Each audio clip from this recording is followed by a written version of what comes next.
I'm going to tell you all right now, all of these wonderful people would not be here without Patreon supporters like you. If you enjoy credible news, reviews, and commentary on UFOs and UAPs 5 days a week, you want to support this show. What's your name? Marty. Marty, look how easy this is, Marty. Pick up your phone. Boom! You're a Patreon member. I mean, look, it's so easy. You just click the link, which is right here. Just for $1 a month, you can support this show. Just fill out the information and pledge what's comfortable for you. It could be $1, $5, $10, or who knows. Just support.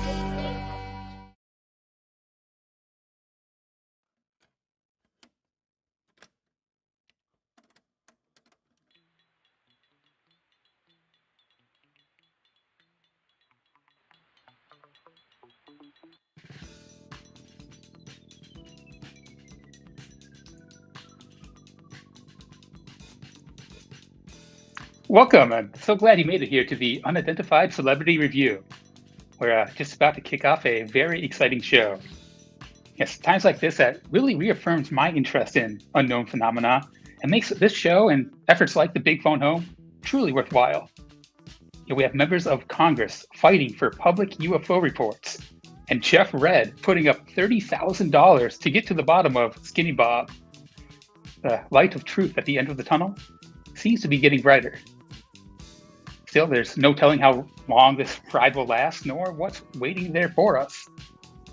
And if the light of political disclosure should dim again, take a look out the other side of the train and you might find science shining a different light on the issue. And not only do we have the Galileo Project actively seeking out the phenomenon, but as we study both the extremely large and the extremely small with ever-advanced tools, unknown secrets may be exposed. The James Webb Telescope, space gravitory observatories, and ever-powerful particle colliders are giving me an optimistic glow. I try to highlight that glow of scientific optimism with videos on my channel, Rather Be Squidding. So check things out there if that interests you.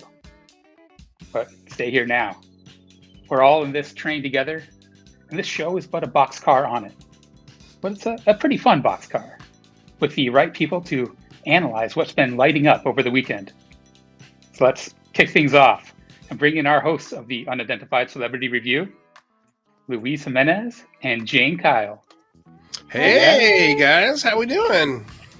This is the best boxcar ever. I love that analogy because there's so many different ones you can pick from in UFO Twitter.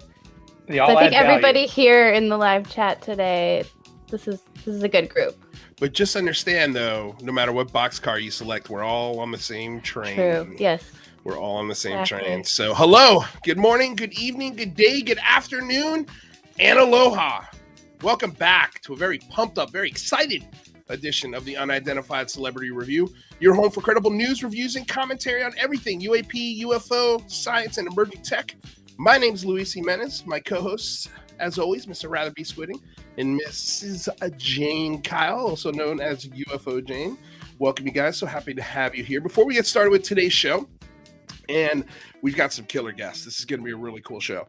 I just want to pay some bills. First of all, of course, we're available on podcasts, iTunes, Spotify.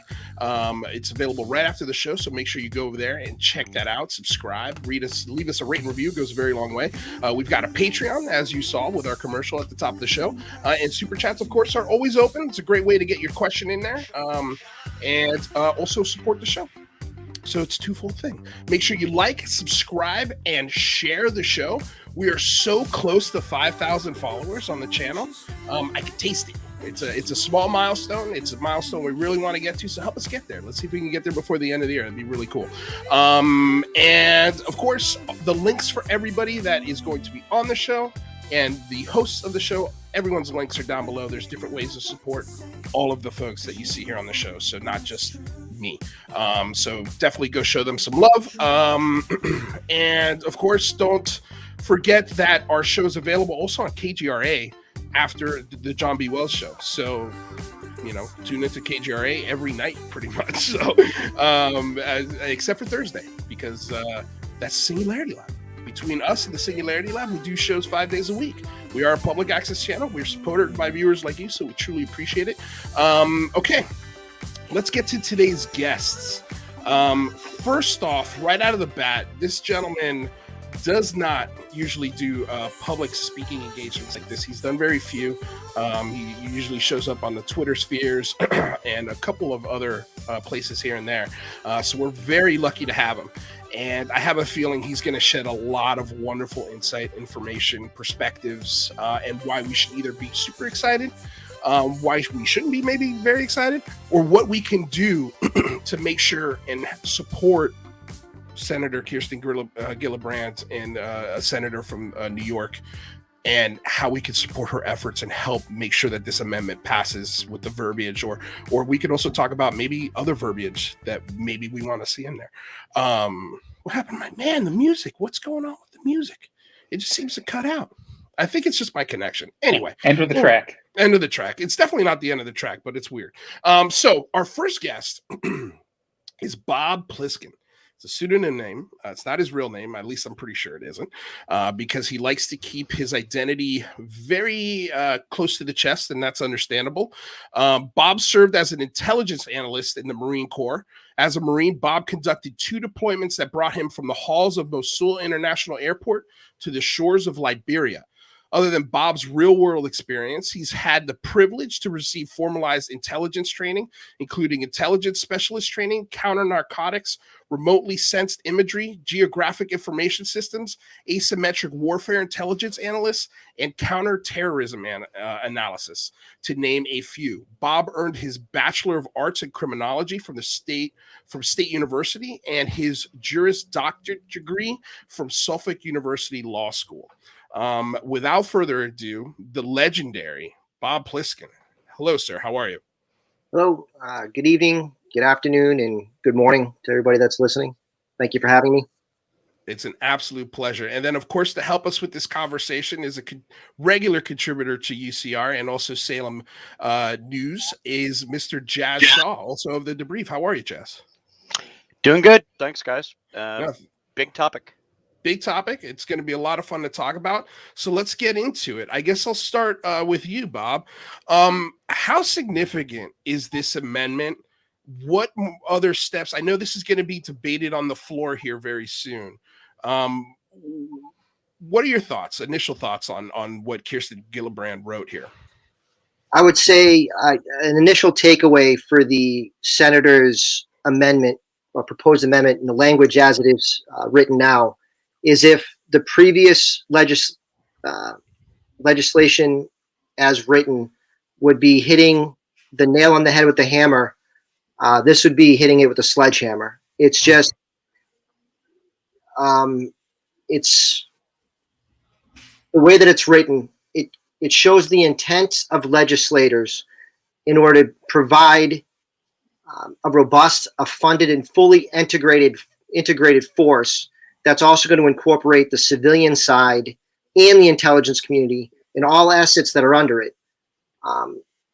There's also some really good language in there that perks my ears as a former intelligence analyst to include a collection plan, which would not just mean that they're going to conduct analysis of reports that are being sent to them, but they will actually have the ability to create a collection plan and use assets in order to basically find information themselves. And they can do that in the languages expressly written that they could use basically any asset under the Department of Defense and the intelligence community has under its discretion in order to verify the intent or the origins of what UAP is. So as I see it and read it, I'm very satisfied with the way that the good senator has presented this on November 4th. Jazz, I would also love to get your initial thoughts, because I told Jazz, I was like, maybe we're going to talk about this like this weekend, and there was too many things going on, so we couldn't pull off the show. But Jazz did all of the research, and he found some Easter eggs that he also thought were really cool. So what are your initial thoughts, sir, on this? Okay.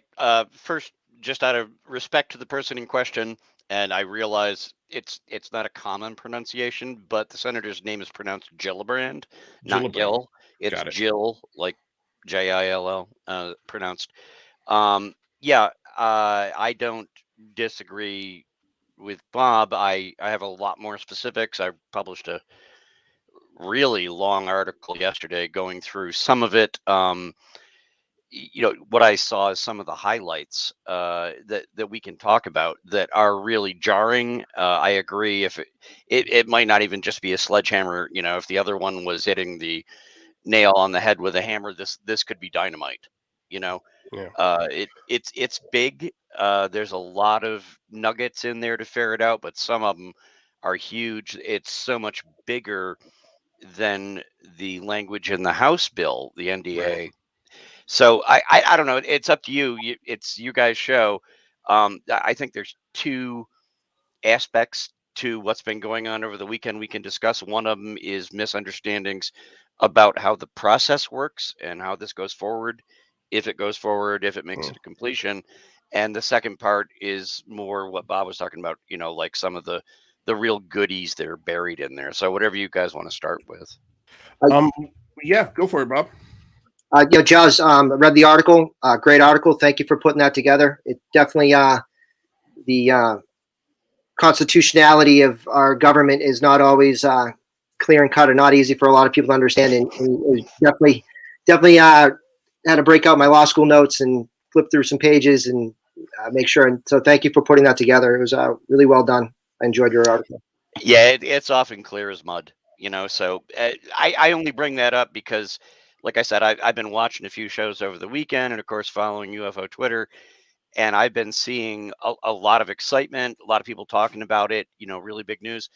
But at the same time, I've been seeing ranges of people stating things as fact that, like, on the process went all the way from, well, this is nonsense. It's something that got tossed out by somebody and it's never going to happen, all the way up to Kristen Gillibrand is actually an alien hybrid who's going to be landing in a Tic Tac, on the day that the debate's going to happen, and revealing everything. And as with so many things in American politics, the truth is somewhere in between. Yeah. Well, let me ask you this, because the last time you were here, Jazz, you were saying that with the initial verbiage of HR 4350, you were very confident that there's not going to be any senators that are going to stand up and plant their flag in this part of the bill and say, I'm not going to support this, because it almost shows as if they're not supporting the military. So from a political perspective, it seems like they wouldn't, this is not the hill they're going to die on. Now, if this, let me understand this correctly. The next step for this verbiage is to be debated on the Senate floor, correct? Not quite. Okay. But that would be the next big step. What happened is that both the House and the Senate have prepared an NDAA, and they both were initially published back in July. The Senate one was published on, I believe, July 27th. That was created because the NDAA is always created by the Armed Service Committees. And so the House and Senate Armed Service Committees both get to draw up their own National Defense Authorization Act. They're never the same, ever. They always get done through reconciliation at the end. But there was one Arizona congressman who put in a not terrible UAP section in his, and people had complaints. It seemed a little weak. It wasn't that tough. And so that was already in the House section. The Senate section initially, the Senate version, didn't have that. But then this past week, Kristen Gillibrand came along and dropped a nuclear bomb into it, and dropped an amendment, a very lengthy amendment that took me a long time to go through, covering all tons of, just tons of UAP stuff. So the next step from there is there's the initial bill that in the Senate that had nothing. And then there's this amendment. Now, all the senators were given an opportunity starting back in July to review the bill. Most of them have never read it. They have staffers that read it, look for the parts they care about. And everybody was allowed to submit amendments. Hundreds of amendments have been submitted. They don't all get to go to the floor for a debate. Just everybody should be aware of that. There's a lot of backbenchers that may have an amendment that was some pet peeve of theirs. technically, it's the Senate Rules Committee that decides which of the amendments get to go to the floor to be debated and whether or not those will be added into the final NDAA bill before it goes to a floor vote. And the good news for everybody that's concerned about this is that Kristen Gillibrand has risen up very quickly into a leadership position. And she didn't introduce that herself. The chairman of the Armed Services Committee brought her amendment that we're all talking about. The chairman brought it and introduced it. So yeah, technically the Rules Committee decides which amendments are going to get a hearing. Between her and the chairman, Reed, Jack Reed, I think, if they're pushing this, yeah, it's going to get a vote. It's going to get heard. It'll get a vote. Going back to what you said, yeah, there's virtually nobody out there that's like in favor of funding the military, and NDAA is a must pass bill, has to pass every year. There's people out there that have their own pet areas, and they might be like, well, I don't like that thing or that part. There's nobody out there going, okay, I'm okay with funding the military, but I don't want the UFO stuff. You know, it's the same as last time. So if the chairman and Gillibrand want that, it'll be debated. I imagine it's going to be a short debate. There's a handful of people, a handful of senators that do care about this, and they're going to vote for it. And the rest of them are like, when do we get on to my thing? Okay, fine. Here's your UAP stuff. Go ahead, go. So I believe there's an extremely strong chance that that's going to happen. And after that, then it goes to what's called reconciliation, because the House has their own version. The Senate has their own version. They don't match. And there will be people appointed from both sides to go sit down in reconciliation. And anything that does miraculously match automatically goes through. Everything that doesn't match, and we're talking a ginormous bill that includes things down to how many coffee filters is the Pentagon going to order this year and how much taxpayer dollars are going to go to pay for those. And one side might have said, oh, it's 14 million, and the other side said 16 million, and then somebody's going to stand up and go, okay, 15 million, right? And that goes through. So again, the only thing that stops us is if there's somebody, when they get to the Gillibrand amendment and you're looking at the House amendment, which was weaker, if somebody over there really wants to go to war and fight over this, man, it just seems unlikely. And the guy who wrote it is really up in arms about the whole UAP thing. I think he was being a little more cautious than he might have been. But now that he gets to see Gillibrand's version of it, I think there's a very good chance he's going to be like, yeah, I'm good with that. And if that's what happens, then it goes through and it becomes law. So I would right now put it at better than a 90% chance that it goes through. Wow, that's pretty exciting. I mean, because I think you hit the nail on the head the last time. I mean, you were like, no one's going to die on this hill. And so I was hoping you would say that again, because this bill is 4 pages long. This amendment is practically 4 pages long. So, Bob, let's bring you back in here. Yeah, please. What were you going to say? I would say the changes that have been made from the original in the amendment are mostly maybe potentially observations and input that they've received from interested parties in order to fill in any gaps that an astute person trying to circumvent cooperation or avoid taking part in this. The language that is now in the amendment is potentially to fill in those gaps.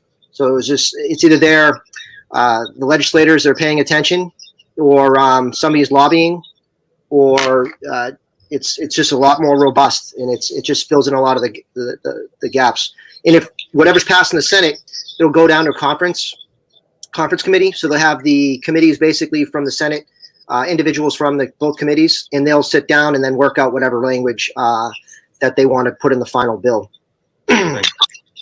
Do we know, is this purely a Gillibrand that's behind this, or do you know if she was collaborating with other Congress people, would their names be associated with this bill?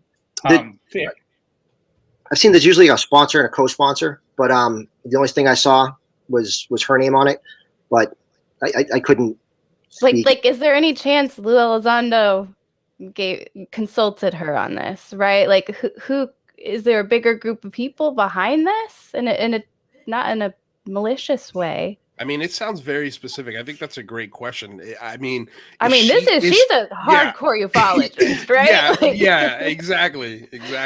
No, Mhm. no, She's but gotta come on the show, right? Jane brings up a great point, and that's something that I started to touch on in the article that I wrote. Whoever wrote the entire text of this amendment, and it's 99% certain it was not Kristen Gillibrand. If you read Liberation Times article that Chris Sharp posted earlier, he draws the correlation and draws some attention to some of the language that's in Chris Mellon's recent writings and some of the language that's in this. So if that's happening, I mean, speculation on my part, but it would behoove somebody that's an interested party. There's 120 or some odd committee members on the House and on the Senate side that have received the classified briefing.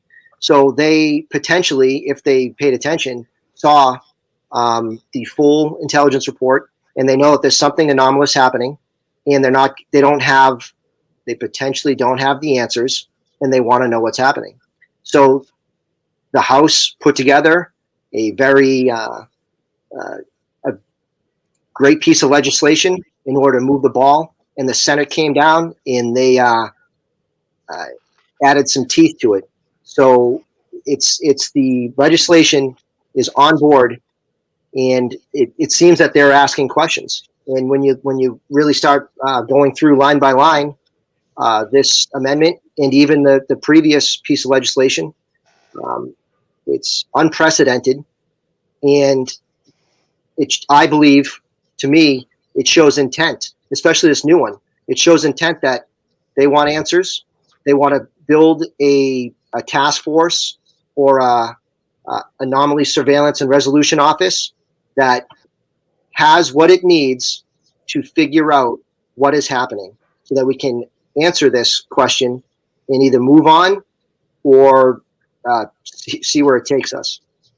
I agree with all of that. All I was trying to say was that, well, first, it's good to remember that Kristen Gillibrand sits not only on the Armed Forces Committee, she's on the Select Intelligence Committee. She has been in on every one of the classified briefings on this subject. And I don't doubt for a moment that she heard things that spurred her interest and that she takes it seriously. Otherwise, she would not allow her name to be attached to it. She's not afraid of the subject. But again, having worked in the process for so many years, I can tell you that the person who wrote the full text of this bill was somebody who has gone deep down the rabbit hole of ufology. There are a lot of phrases in there that probably didn't even show up in many of the classified briefings. There's a lot of stuff that you would have only gotten if you were talking to the people who were really digging into it deeply and trying to pitch this to the government.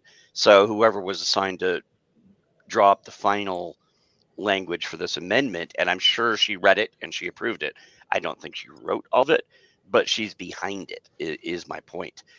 And yeah, she knows about it, and she's probably willing to stand behind it and go with it.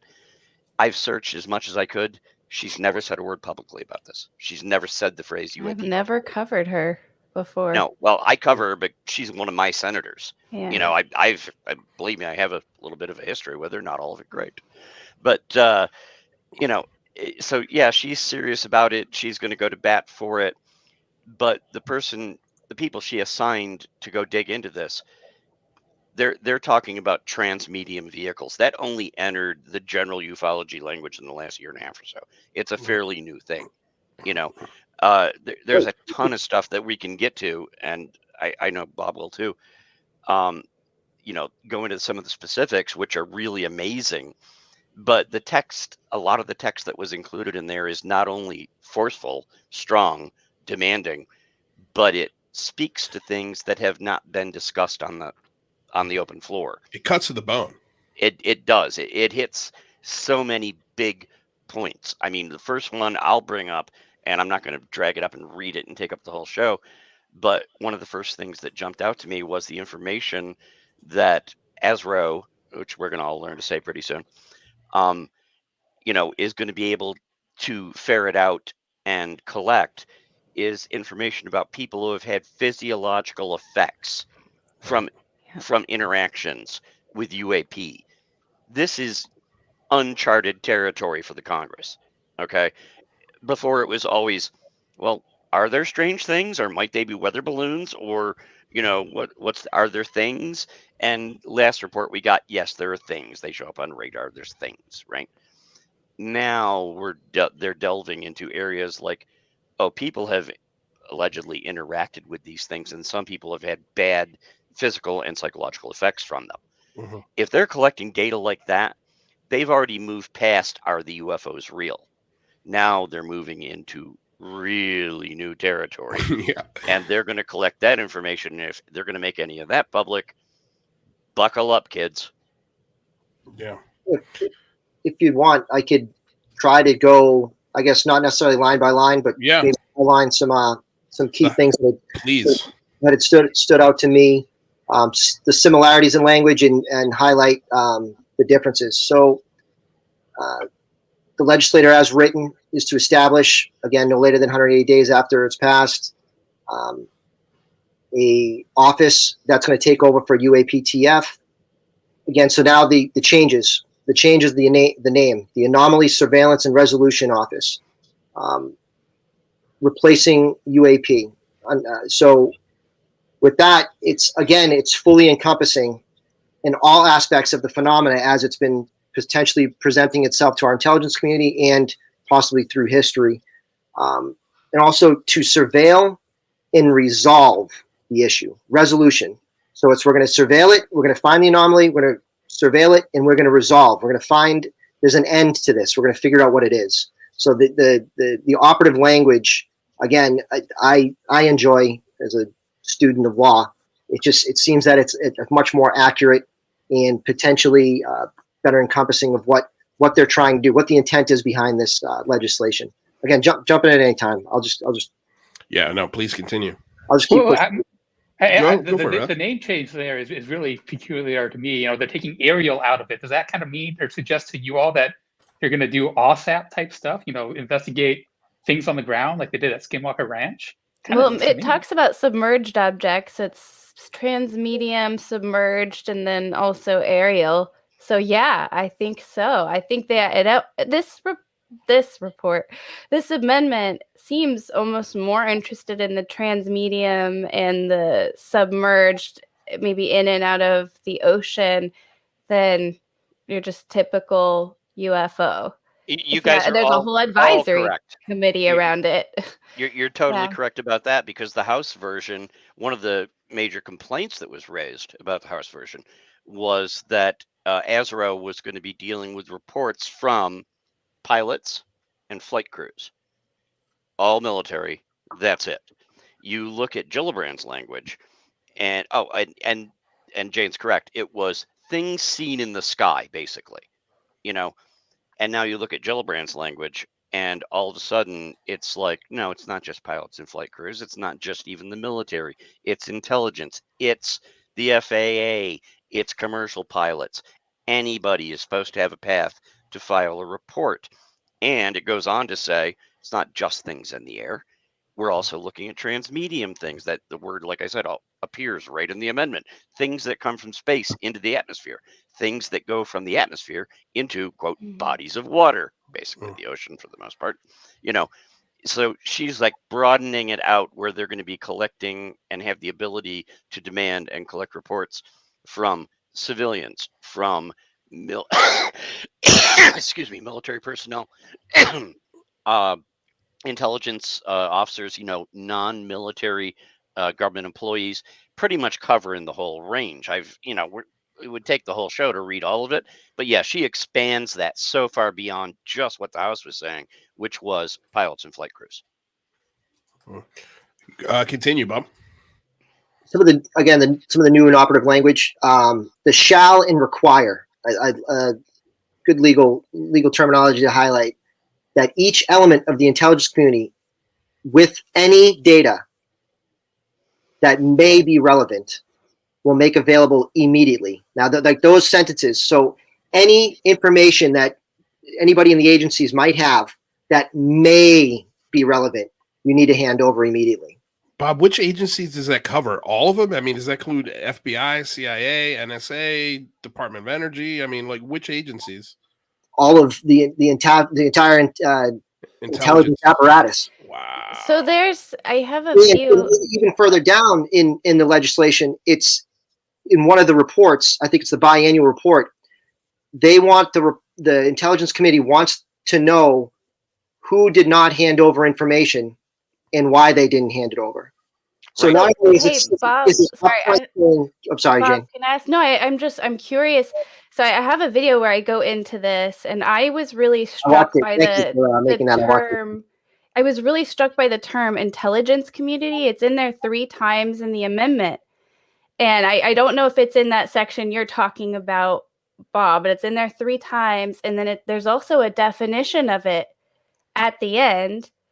And I think it's really key, especially to what Jazz was alluding to earlier. Like maybe we're going to get beyond just, things in the sky. But intelligence community, and I'm just curious how you take this, Bob, is defined as it's defined in the National Security Act of 1947. So it would include the CIA and NSA and all of these agencies in addition to the ones that were listed in the amendment. So I'm just curious. Yeah, I guess just the same question that Luis had, but just with that in mind, or did you catch that, or what's your take on that? Every intelligence organization that's under the Department of National Intelligence shall hand over any that may be relevant. And then later on in this legislation, they want to know who did not hand over information. And why. So exactly. Everybody, basically. Right. So this organization that is potentially to be formed is not only going to be legislatively have the power to require the information be handed over, but when somebody does not do so, they're going to go and tell the big daddy intelligence committees or the parents, and they're going to come out and they'll likely be hell to pay. Well, I mean, but this still has the same problem of its, self-reporting, right? If the agency is keeping a secret and it doesn't tell that secret and no one knows about that secret, how, where's the bite? I disagree, rather.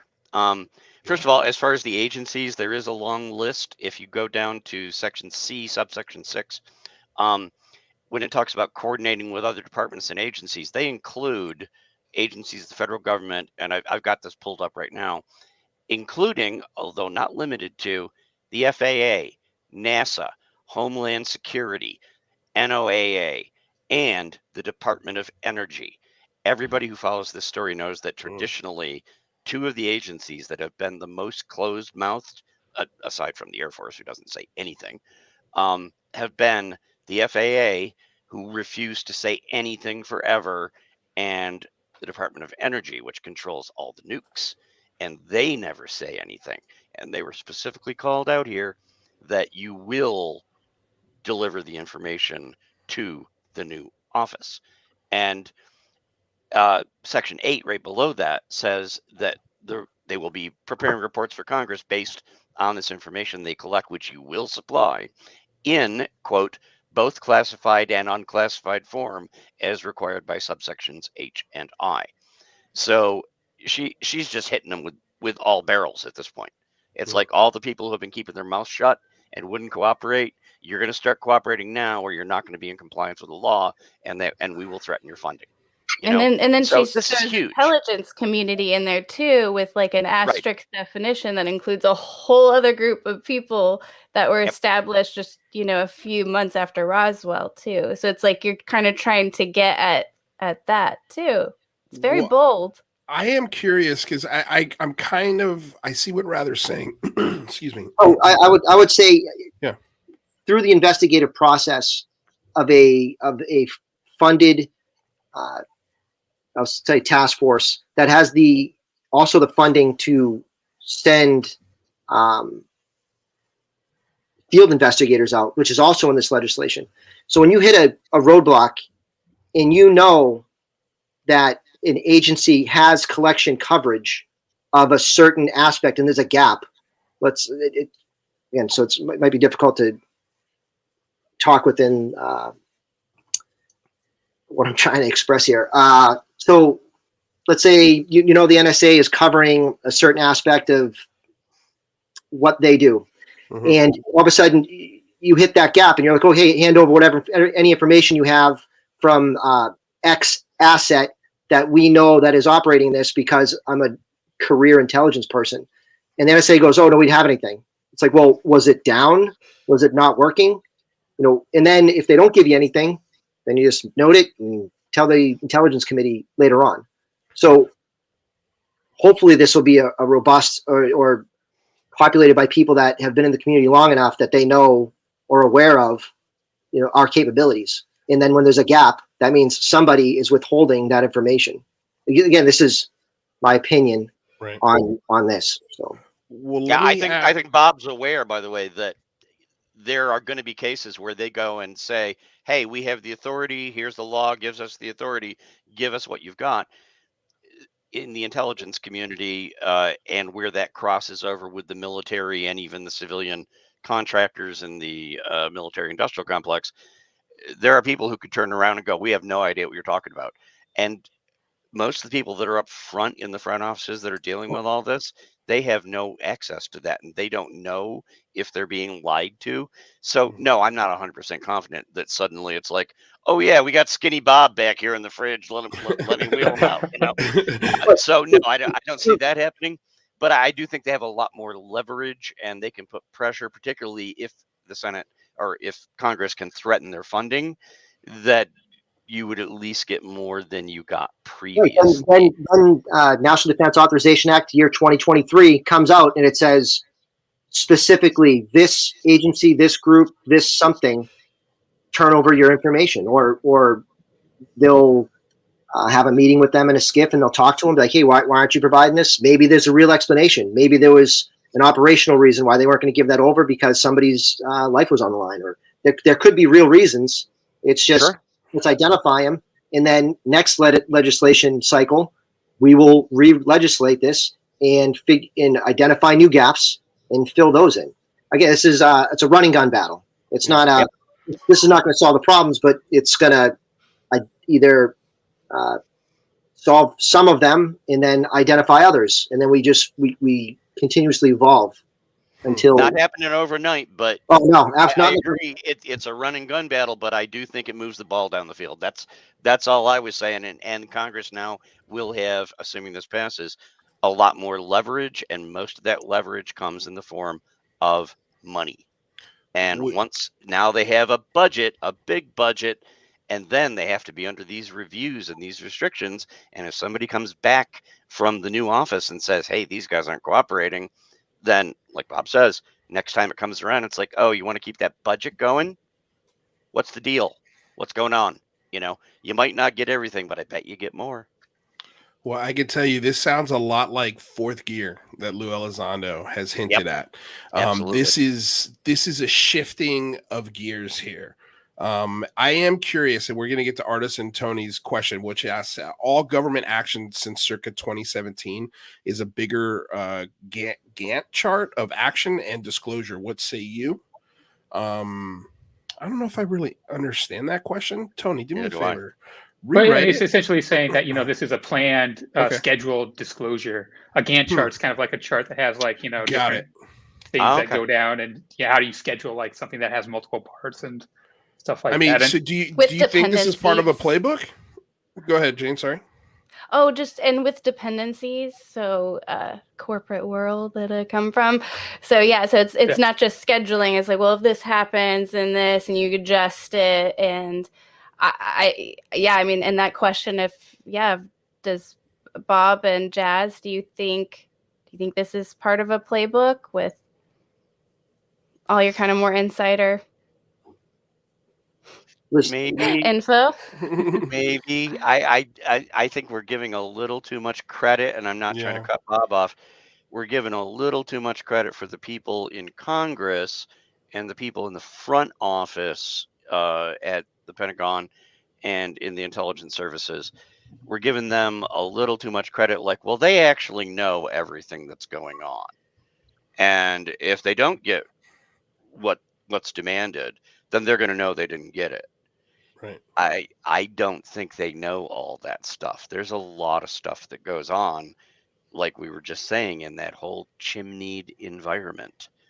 And there's stuff deep down in some of the last chimneys that nobody in the Senate or the House knows about, and the Secretary of Defense doesn't know about, and the Joint Chiefs probably don't know about, because nobody gets briefed on everything in the SAPs. It's beyond need to know. Right. You have to know this or the whole thing fails, and nobody else gets told. Yeah. So they're sitting on a lot of stuff. Just my opinion. Maybe Bob feels differently, but there's some general stuff that, yeah, you could say, well, we know you've been working sort of on this. Tell us about it. They could be doing other things, and we have no idea. And if I can just have one more second, that does Yeah. tie into one of the other little codicils in Gillibrand's amendment that I just wanted to touch on that I found so remarkable. In section F and subsection 1I and 1J, it talks about the head of the office shall supervise the development and execution of intelligence collection and analysis plan on behalf of the secretary and the director to gain as much knowledge as possible regarding the technical and operational characteristics. Here comes the first big part: the origins and the intentions of unidentified aerial phenomena. Origins and intentions. Where are they coming from? What do they want? And then the next line below it, you will provide an update on any efforts to, here we go, capture or exploit discovered unidentified aerial phenomena. I'm not entirely sure, but it sounds a lot like Gillibrand is getting ready to go and tell the intelligence agencies and the deepest parts of the government, have you found any UFOs? And if so, I want to know about it. Yeah. And that's what that language says to me, So that was one of the biggies. So anybody who wants to go look, section F, subsections 1I and 1I and 1J, go look there. I mean, I found that some of the most remarkable stuff in the entire amendment. It's like, let us know about any efforts to capture or exploit discovered unidentified aerial phenomena. I read that and I was just like, get the hell out of here. I love it. Maybe we are going to get Skinny Bob. Maybe we are. She might be asking for Skinny Bob. What's your follow-up to that, Bob? Speaking of Bob's. So yeah, that's one of my, again, personal favorite, is the intelligence collection plan, because again, that was my background, is putting together those types of efforts. Is the intelligence collection plan? It's just because it's more in the proactive ability of what's being created under this legislation, is that in the language that they can use any resource, capability, asset, or process of the Department of Defense or the intelligence community. That means they have the ability, if this passes on both sides and the office is created, they would have the ability to basically create taskings in order to confirm or deny things that they have believe might be happening in certain places. So some of those collection assets could be, they could actually put P3 out, or they could put our satellites out, or those types of things that they were not able to do before because they just didn't have the authority. And they now have the funding to, because it's also written in there that the funding is authorized to determine the origins and intentions of UAP. And that is a very strong piece of legislation right there. That was That's a gigantic. pretty big blank check. Yeah, I think so. Well, let me ask this, and then I'm going to have a little mini phone home moment here because we've got 200 of you guys here, and I've got a tweet ready to send out to the Senate Armed Services Committee with every single member of the committee, both on the Republican and Democrat side, encouraging more senators to come and support Gillibrand's amendment. But I am curious, if I'm understanding you correctly, if this task force, let's just call it for now, comes across a special access program that is seeped in secrecy, but it seems like all roads point to this program or this part of the intelligence community. It sounds like in the first year they could just basically tell you to kick rocks, and then another amendment needs to be put on the floor for the 2022 fiscal year. 2023 fiscal year. And then that maybe gives it more teeth to dive into these special access programs if they feel that the excuses given in a skiff or whatever isn't good enough. What do you guys say to that? It would appear to me that, again, this is just an opinion from the outside, that would be one way to resolve that. Another would be to figure out what that SAP is or compartment is, or I guess it would be a SAP, and who has oversight of that, and get them in front of the committee and have them explain why it wasn't handed over.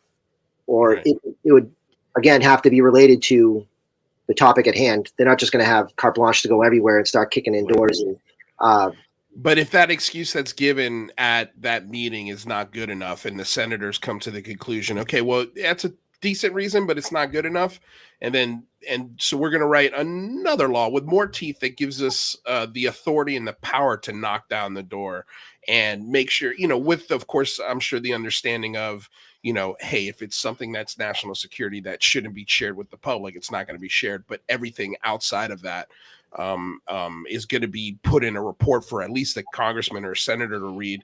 In the public version semi-annual briefings, I think they have to enumerate all the unclassified stuff still.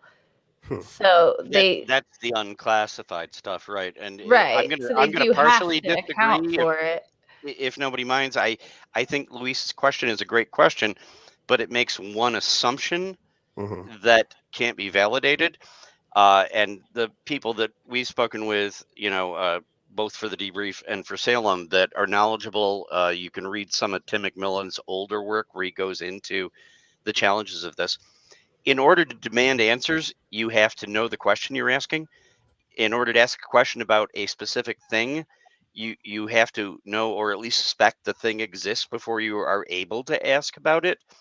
And the big problem with all the SAP stuff is, I mentioned earlier, when they control the budget for the Pentagon and for the intelligence agencies, it covers so much stuff. It covers the coffee filters, everything that tax dollars get spent on, except for the SAPs. And there's this one block that exists, and it's literally hundreds of billions of dollars. But I would like, it fits in a box this size, and the people in Congress who have to do oversight, they don't know what's in that box. The people at the top of the Pentagon don't know what's in that box, with a couple of exceptions. Almost nobody's read into that stuff. There's a handful of people that know. And even down inside that box, there are sections, like Tim McMillan has covered repeatedly, that even some of the people in the deepest bowels of the government don't know about, because it gets farmed out to people like Bob Bigelow and to private things, and gets shipped back and forth until it's obscured to the point where it can never be found. So it's not like there's somebody sitting out there, that's going to be responsible to answer questions in response to this law, if it goes into effect. That's like, well, gee, I know about Skinny Bob, but gee, I really don't want to tell you. No, these people are like, I don't know. $480 billion disappeared last year, went down a hole. I don't know. They're doing stuff I was not read in on because I'm told I don't have a need to know. And that's the answer you're going to get from 99% of them. That's all I'm saying. Even if somebody can maintain squirreling away something for indefinitely, they have this office potentially established office has one of its employment lines is to have field investigators, so they can collect their own information. They have the ability to make their own collection plan, and the authority to task at national assets to confirm or deny what the intelligence requirements that they build in that collection plan. So sure, hide your information in your little area. We're just going to go make our own. So I don't like. I agree with that. It's great, but this legislation, the way it's written, is I just see it as very powerful, because even if somebody's squirreling something away, if something happens, like from the day of on, they have the ability to send people physically and the funding and the resources needed to get them there or to do whatever. And they have the ability, once they start coming up with their theories or courses of action for UAP, they'll be able to confirm or deny it on their own. They don't need somebody else. Oh, I totally agree with that, by the way. And I'm just saying, it's not going to be an overnight panacea, because before you can send somebody somewhere, even if you have the budget and you have the people, you have to know that there's something to go look for and where to go look for it. Otherwise, you might be just like, well, I heard something and maybe there's something going on over at this base and we'd like to go look at that. Yeah, they're probably going to get the authority to say, hey, we'd like to see this famous Hangar 18 out of Wright-Patterson, if it exists. And I happen to know somebody who tells me it does exist.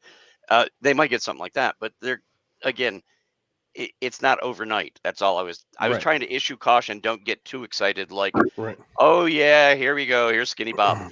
It's going to take 6 months to implement this, just like it did to get 6 months just to get the last report that we got in June, was it June? Yeah, June 24th. So it tells you right there in the bill, hey, this is going to take 180 days just to set up. Just to start it. So once that 180 days kicks on, I think that's when the real work begins. Hopefully there'll be, those teams will be formed, and those, and the, I guess the flow of information will be determined within these first 180 days. But this is huge. And before I get to my favorite part, I think, of the bill, I just want to bring this up quickly for you guys, because I think stuff like this works. So I've got a tweet ready to go. You guys, please retweet. It's better if you quote tweet and thank Senator Gillibrand for her amendment to this. It goes a long way. And so this tweet says, please help us support, and this is directed at, by the way, the Senate Armed Services Committee has a Twitter handle, and that's what it is right there, SASD or SASC Dems. Please help support at Gillibrand amendment proposal to HR 4350 that would require U.S. military and intelligence to step up priority, coordination, and resources devoted to UAP to annually share part of what they learn with the public. And we've got the chairman here, Senator Jack Reed, and every single Democrat on that committee. And then we've also got the ranking member, Jim Inhofe.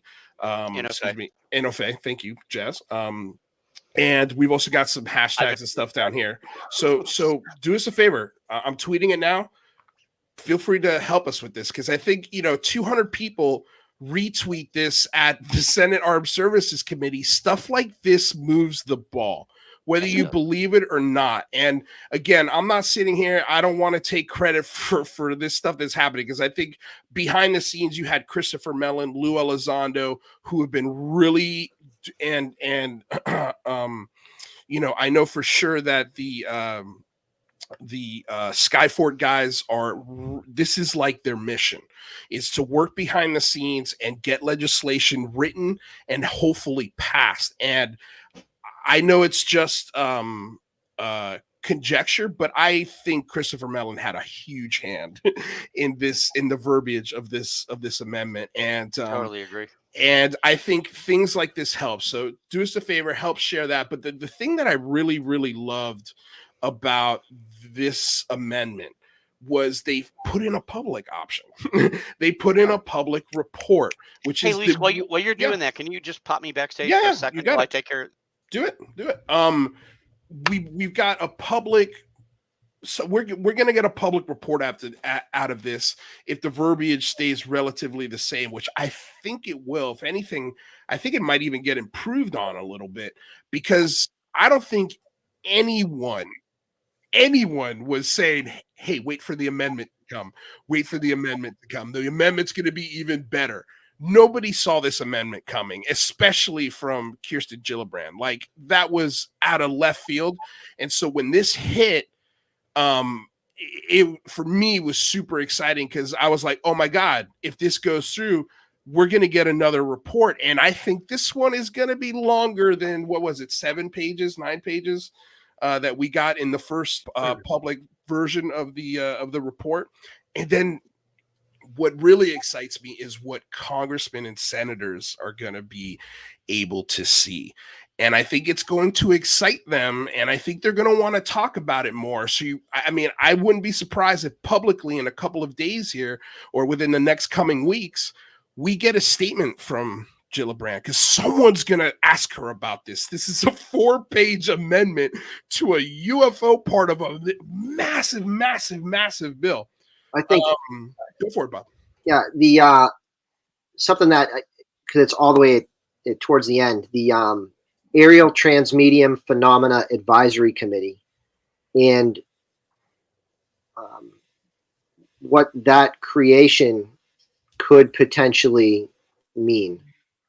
So that is a committee to be formed with NASA, FAA, National Academies of Science, Engineering, Medicine, Christopher Mellon, Galileo Project, because he just joined it, right? Potentially 3 members from Galileo, whoever they decide to put there.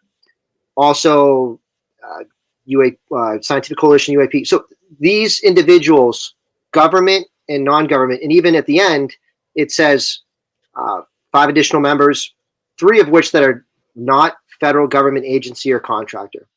So here's a committee that is already in the legislation, or proposed legislation to be created, that's going to advise this office. And if you look, that's a lot of brain power in what that is. And again, lots of speculation can be made about why would you put together a committee with this kind of group of people together to advise a intelligence, the ASRO, whatever, the UAP task force, what it's becoming. So again, that's a lot of speculation, or a lot of something to think of, but that's something, because it's at the end, people might not be focusing on, but that might be very, very important. What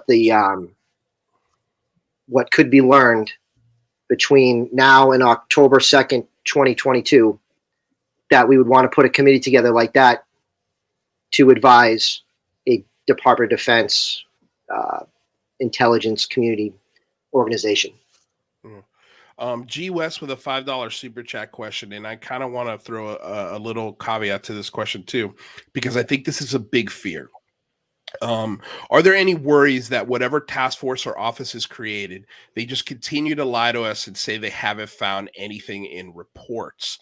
And I guess to double down on that question, Bob, maybe you can, I wish Jazz was here, because I know he's got a vast, oh, there he goes. Okay. Have you ever seen, whether it was Project Blue Book, Condon, any decade since this topic has been thrown within the American psyche, an amendment or a bill like this having to do with this topic? So Jazz, a question real quick. Somebody asked, is this task force, whichever one is created, there's a fear that they're just going to continue to lie to us. Do you think this is just a run-of-the-mill bill to keep people just shut us up and keep us satisfied and be like, okay, let's give the UFO people the bill and we'll just tell them whatever we want to tell them? I mean, do you get that vibe from this amendment and from this bill that looks like it's going to go through? Not in the least. This ties into something you said earlier, and it ties into Kristen Gillibrand herself, who I've been covering throughout her career and writing about her since she was in the House of Representatives. she's been in all the briefings. This is a risky thing for somebody to do, to take up a topic that still has some amount of stigma associated with it. But she's taken it up. She's taken it up strong. I believe that you are correct. We are going to see our first statement from her before long. And the reason I say that as a preface to answer your question is the people who have been lying to us. And by the way, I 100% agree. There's a bunch of people deep down in the bowels, mostly of the Pentagon and the military industrial complex, who have been lying to us. It's not Congress. They didn't know any more about this than we did to speak of. Now they do. Now they've been getting briefings. Now they're getting interested. No, I do not think ESRO is going to be created as a vehicle for Congress to lie to us, because Congress wasn't lying to us about it, because nobody tells them anything. They probably don't tell the presidents hardly anything. There's a few people that know about this. Now you've got Congress interested. They know the public is interested. They've been made aware that this is a potential national security threat or just something really important, and they need to know about it. They need to have oversight of it. And what I see here is a new bill, most strongly from Gillibrand, that is like, we're going to do our due diligence. We're going to do oversight. We're going to get some answers. Yes, they will decide some things may be classified and they may not go into a public report because they may have national security implications. Other things, it sounds like she's really interested in saying the stuff that's not national security related, this should be brought forth to the public. So no, I don't think it's a trick whatsoever. I reject that 99.99%.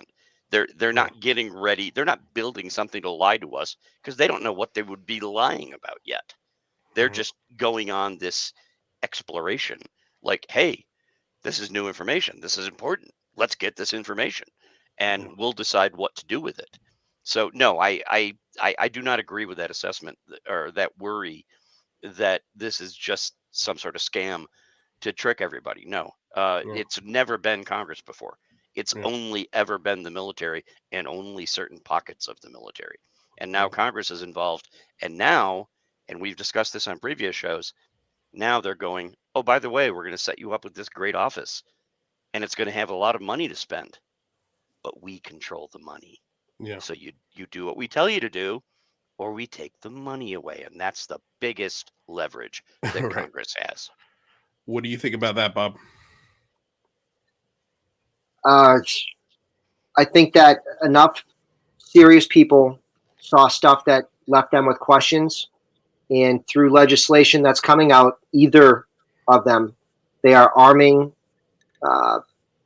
the task force or office, whichever it ends up, with the tools to either gather more information or potentially resolve whatever it is happening. So I guess it could always be a worry, but I have faith and knowledge in people that still work within the community that are also interested. And if it starts smelling funky, they're gonna let us know. Agreed.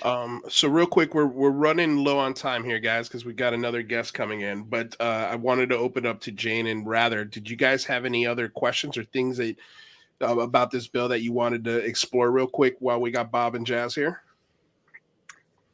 Yeah, I just want to say, the unclassified part was the biggest thing for me. That was what I wanted with the original stuff. And I feel like they probably wouldn't do that unless there was public pressure and they knew that the public was interested in this topic. So, thanks to everyone who wrote letters and was, pressing Congress to do this stuff.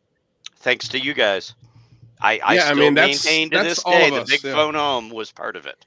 It was part of it. When they get lots of calls and lots of letters at one time, they pay attention. They have people that go, hey, we just got 180 calls yesterday about this crap I never even heard of. You better look into this. And they do. And I think that's what happened in Kristen Gillibrand's office. They update the Gantt chart.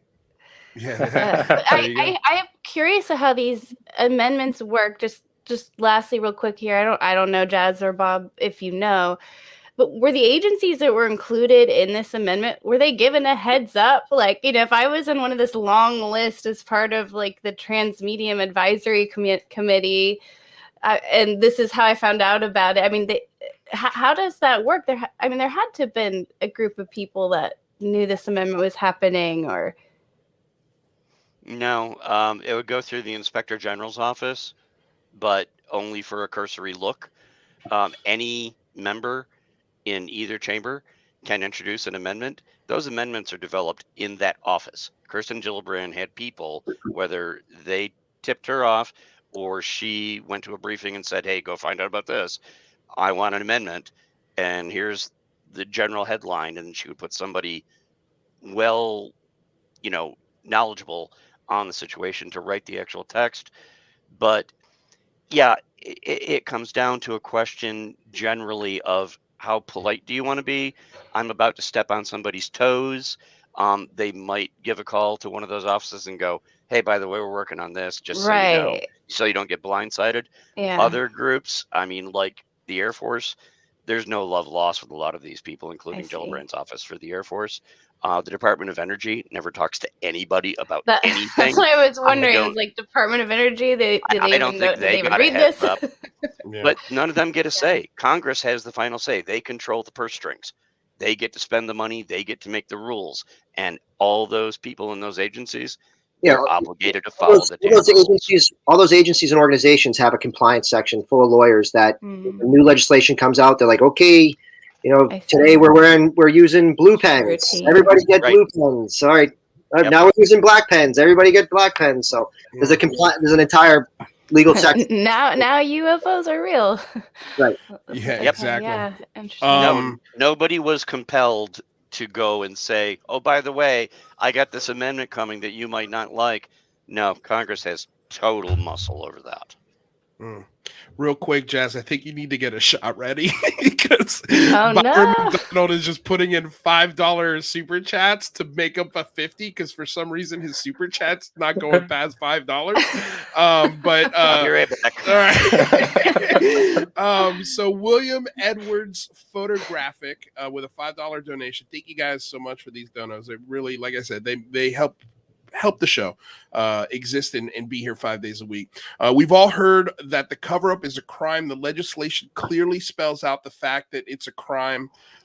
Indeed, to the UFO UAP letter. Is that how you see the verbiage of this legislation being written, Bob? I wouldn't say a crime, but I mean, it's just if you're a career person and you have orders to do something and it's legal, you're going to do it. Yeah. And if not, you're going to find a new job. So, or you're going to go, Byron. The last thing I want to do is end up in front of a Senate Intelligence Committee answering questions of why I didn't hand something over, or have the Inspector General walking through my office and going through my paperwork and, auditing things. You don't want that. You don't need that because you're too busy being a serious person with a serious job, trying to, find bad guys and remove them from this earth or do something. Than to squirrel something away that's not really beneficial to yourself. Right.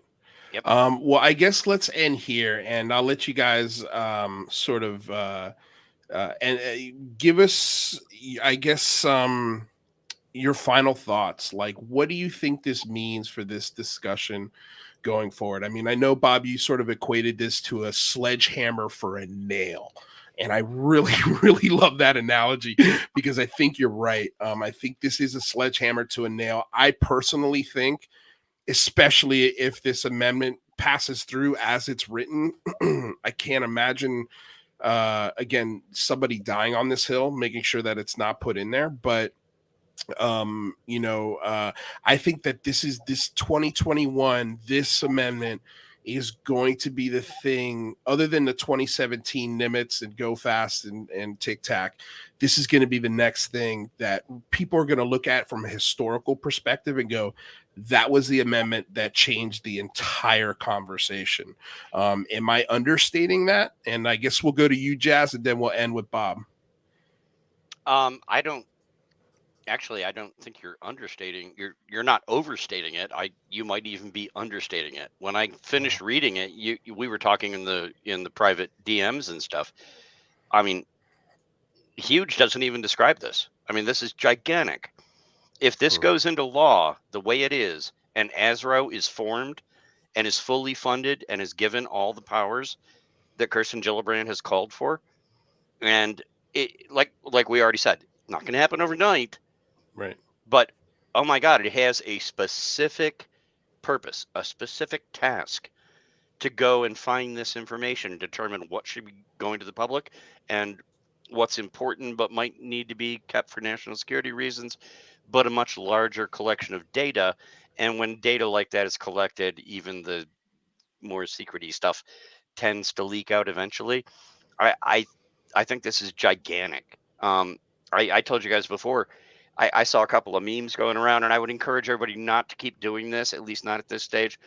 But somebody made a meme of like Moses coming down off the mountain with the 2 tablets and the lost 3rd tablet, and it said Gillibrand Amendment on it. And another one just this afternoon I saw had Kirsten Gillibrand's face on a biblical figure in robes walking down with a flying saucer behind her. I love it. It's I like love it. that. That's how big people see this, and I don't think it's an overstatement. But please, until it gets passed, don't do memes like that. I didn't retweet them. That's going to scare Kirsten Gillibrand off. She doesn't want a picture of her as Virgin Mary with a UFO. She wants to be taken seriously. So please, I'm begging everybody, don't do that stuff, at least not until it passes. But yeah, people are seeing it as huge. I think it's even more huge than we've been saying here. I think the ramifications could be incredible. But then again, I'm one of those guys that doesn't need the government to explain to me anymore that the UFOs are real. I already know. But I want to know who or what, if anything, is driving them. And this could be something that takes us down the road towards getting more of those answers. And Gillibrand is asking those questions about origins, intents, physiological effects. These are all things that speak to occupants, not just the existence of an object that shows up on radar. And she's going a lot further, and I congratulate her. And she has my complete support. Well, this is a very speculative question, and I'll let you end on this real quick. Sorry to throw one last question in here, but it's why do you think Kristen Gillibrand is so invested in this topic? What's her drive? I think she's doing her job. She's on the Senate Select Intelligence Committee, and she's on the Armed Forces Committee. She's doing her job. Awesome answer. Her constituents. Yeah, that's an awesome answer. All right, well, Jazz, real quick. Or is it just a case of, like we already discussed, she's been in on every one of those briefings. Right. Did she hear some stuff that just set her off and said, okay, I've never paid any attention to this before, but wow, this is important. This is huge. Yeah. And maybe that is her motivation. And maybe, like Luis predicted, I think we're going to see a statement from her before too long. Yeah.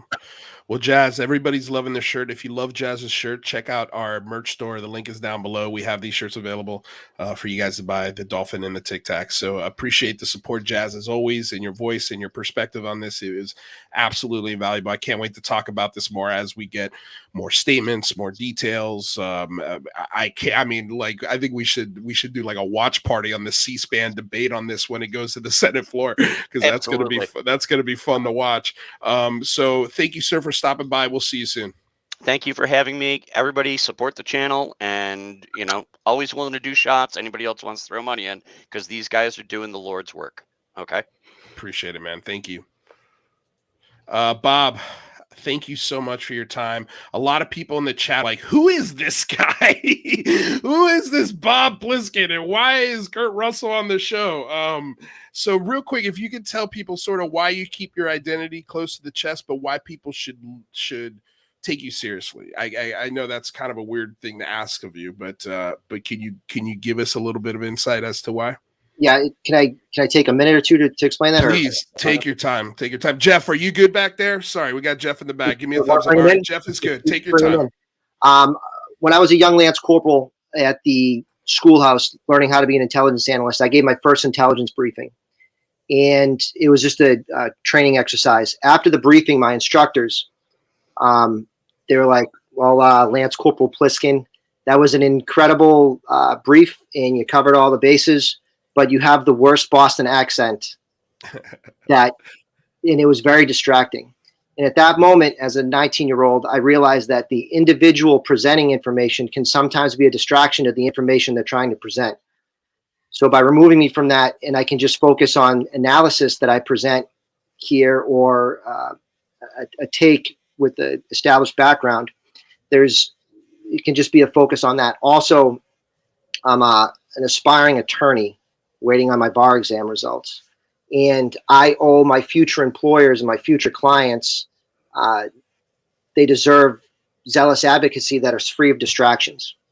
So it right now, it allows me to operate in the space and add value when I can, and also, support my family. And that might change one of these days, but at this time, it's just how I decide to. No, I think that's a good enough answer for me. And I mean, you're also a writer as well. You contribute to which online magazine? I've written for The Debrief, and I've written for Liberation Times.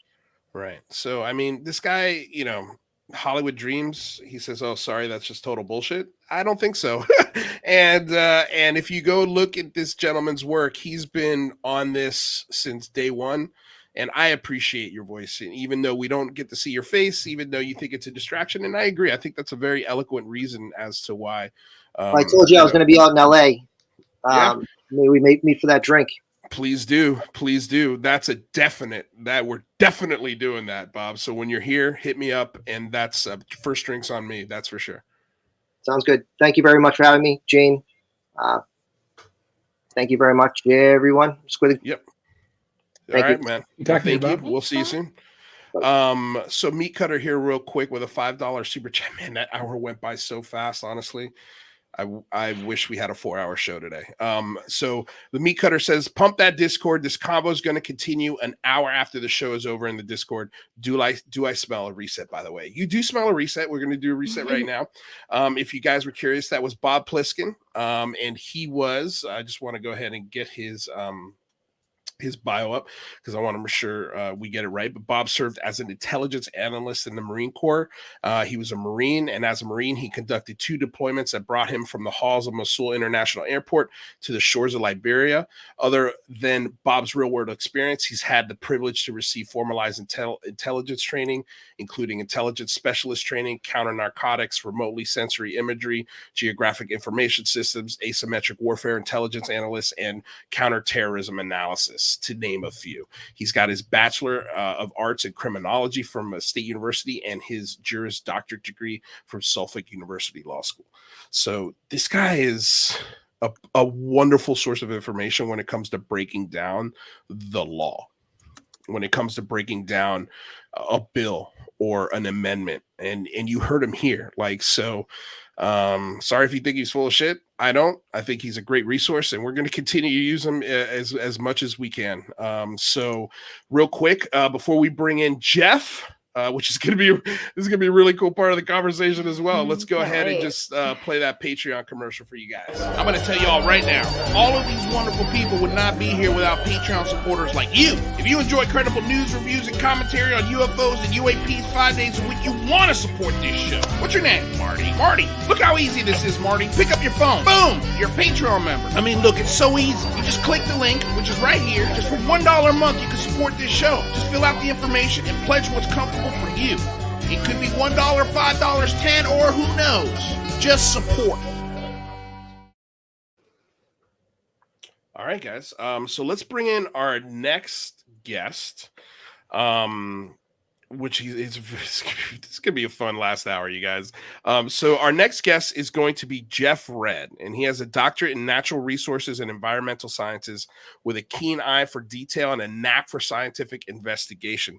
He started researching the Ivan 0135 and Skinny Bob mystery more than 2 years ago as a personal venture, and then expanded his inquiry to the Reddit Skinny Bob subreddit on Reddit. As moderator and active participant, he and his fellow community members have discovered and organized the best repository of findings anywhere on the internet. Recently, Geoff released a $30,000 reward for more content or proof of hoax, which hopefully will either solve or expand the Ivan 0135 Skinny Bob mystery. Without further ado, Mr. Geoff Red, thank you so much for being patient in the back room there while we were going through this bill. I hope you enjoyed the conversation while you were sitting back there. And just again, real quick shout out to Bob Plissken and Geoff for just that amazing breakdown and analysis of HR 4350 and the Gillibrand Amendment. All right, so Geoff, where do we start, man? Where do we start? Skinny Bob. Okay, can I give you my sort of my? Can I give you my thoughts on Skinny Bob real quick? Yes, all three of you first. Yeah, that sounds good. Okay, so I think Skinny Bob is CGI. I think Skinny Bob is something that a graphics designer or a computer-generated artist would put on the desk of a producer. And, you know, when he asks, well, why should I hire you? Well, actually, this is why. And then he shows him that video, and that video has how many millions of views by now? Not many, actually. Really? So on the core channel, not many. Yeah. Okay. God, I thought it was a few million at least, though, right? Yeah, I'd have to look at the exact number. A lot. Yeah, it's been reposted a lot. So, but I would say in the millions and millions. I mean, it is a point of contention in the community that has caused a lot of back and forth. I know when it first came out, it looks so real, but there's a couple of things why I think it's CGI. The first is just the shirt the being is wearing. It's a turtleneck that wouldn't fit over that enormous head, and it doesn't make sense to have a zipper on the back of something like that. I don't know. That's just me. I also see some artifacts and things in there that just, for me, as someone who's worked in Hollywood a lot, I just look at it and I go, that's an amazing piece of CGI. And it's a piece of CGI that with the proper artifacts, like, you know, first of all, it's supposed to be an old film, so you could really darken it and make it old and gritty and post it anywhere and boom, it's real. So those are my first thoughts. Jane, what do you think? I love Skinny Bob. I love him too. I don't hate Skinny Bob. Here's what I think. If the gray aliens are real, we have definitely seen photos and videos of them over the years. And any photo and video, right, always it's a hoax, it's right. And so there's a lot of disinformation here.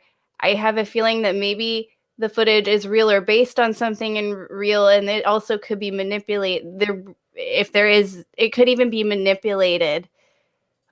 The original footage could even be manipulated to obscure things about it. I guess it's like I want to believe it's real. I think that the gray aliens could be real. I think there's something more to this than just some CGI artist. And maybe that's disinformation. I would love, I don't know. They may not be friendly. I love Skinny Bob. What else can I say? I want to believe that Skinny Bob is real. Okay. Rather? Yeah, aliens, real alien bodies are one of the most unbelievable aspects of this all to me. So, it would take a lot for me to really believe it as true. But, like Jade says, I love Skinny Bob and I'm incredibly interested by it. And it's just a really kind of fun aspect of this ufology, I think. But what's fascinating to me is that you put up $30K, like you put up $30,000 to get more information on it. All right, so lay it out for us, Geoff. Like, what intrigues you the most about this video, and what possessed you to put 30? Is this your own money, by the way? Yeah, basically, yes. Wow. Yeah. Okay. Well, maybe you should check out our Patreon. Yeah. No, I'm not going to have any left over if it gets taken out. No, right? Well, look, if nobody claims the prize, please, our Patreon's open. Yeah. So basically, when I started this whole thing, it was more, I don't like being tricked. I'm a researcher. I like science. I like methodical analysis. I like looking at things. But I also don't like to make conclusive decisions without having all the information that's available. In this case, there had been very little organization around this topic. And so I wanted to, at the very least, just investigate it on my own. And it started off, once I really started looking at it, it started off with me developing this like master notes list where it was, working down through every detail that I could find in the video series and kind of organizing it to the film content, background questions that I had. And then after that, I thought, well, what am I going to do with this? So I did a lot more review. Like it took 3 months for me, not full time, of course, but 3 months of like methodical review and looking at this. And then I thought, okay, I might as well post it. And, I hadn't found any in-depth, full analyses from people. And so I posted it. And within that, I started to connect and see other sort of smaller reviews or information that people put together, but nothing had been curated. So that's when that R Skinny Bob came up in 2020, January 2020. Yeah. And so, I mean, I guess then my question is like, it seems like you're undecided on it. Is that fair?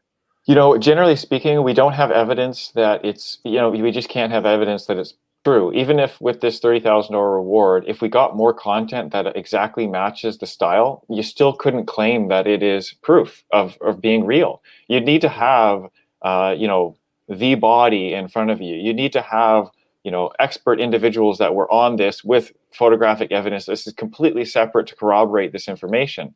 So, this is the standard of science. You need to have that absolute certainty in hand, repeatable information. But where I'm at is, it doesn't really matter for me at this point if it's real or fake, as long as this reward goes towards someone that either is going to definitively solve it or provide more content.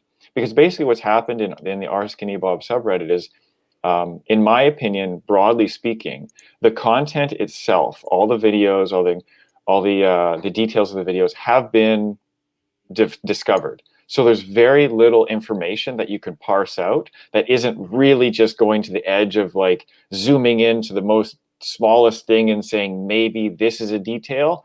But by and large, myself and a lot of people in the group, we've really done a good job of just looking at everything that we can. Maybe there would be a breakthrough in the location if we would be able to find aerial shots. But aside from that, yeah, it needs to be taken to the next level or ended. What I found is a lot of people will post other related content. So video of another alien autopsy, or the Santilli film had been discussed as well. And these are all important because they're good for giving context to this case study. And almost every single time we have been able to source where it originally came from, if it's true or not, if it's hoax or not, and if it's not, then it just gets put in this pile of, okay, this is a similar example. And there's very few, if not any, similar examples that have such the breadth of information, like breadth of content throughout it, and then the high level of quality of film or CGI or motion capture or puppetry or whatever you want to call it, motion tracking, like for the UFO. Nothing aligns to this in 2011. It really, truly doesn't. And that's what makes it such a mystery. Go for it, Riley. So to claim the prize on the positive amount, or the positive aspect, you have to provide like 1 minute and 30 seconds of continuation of the video, right?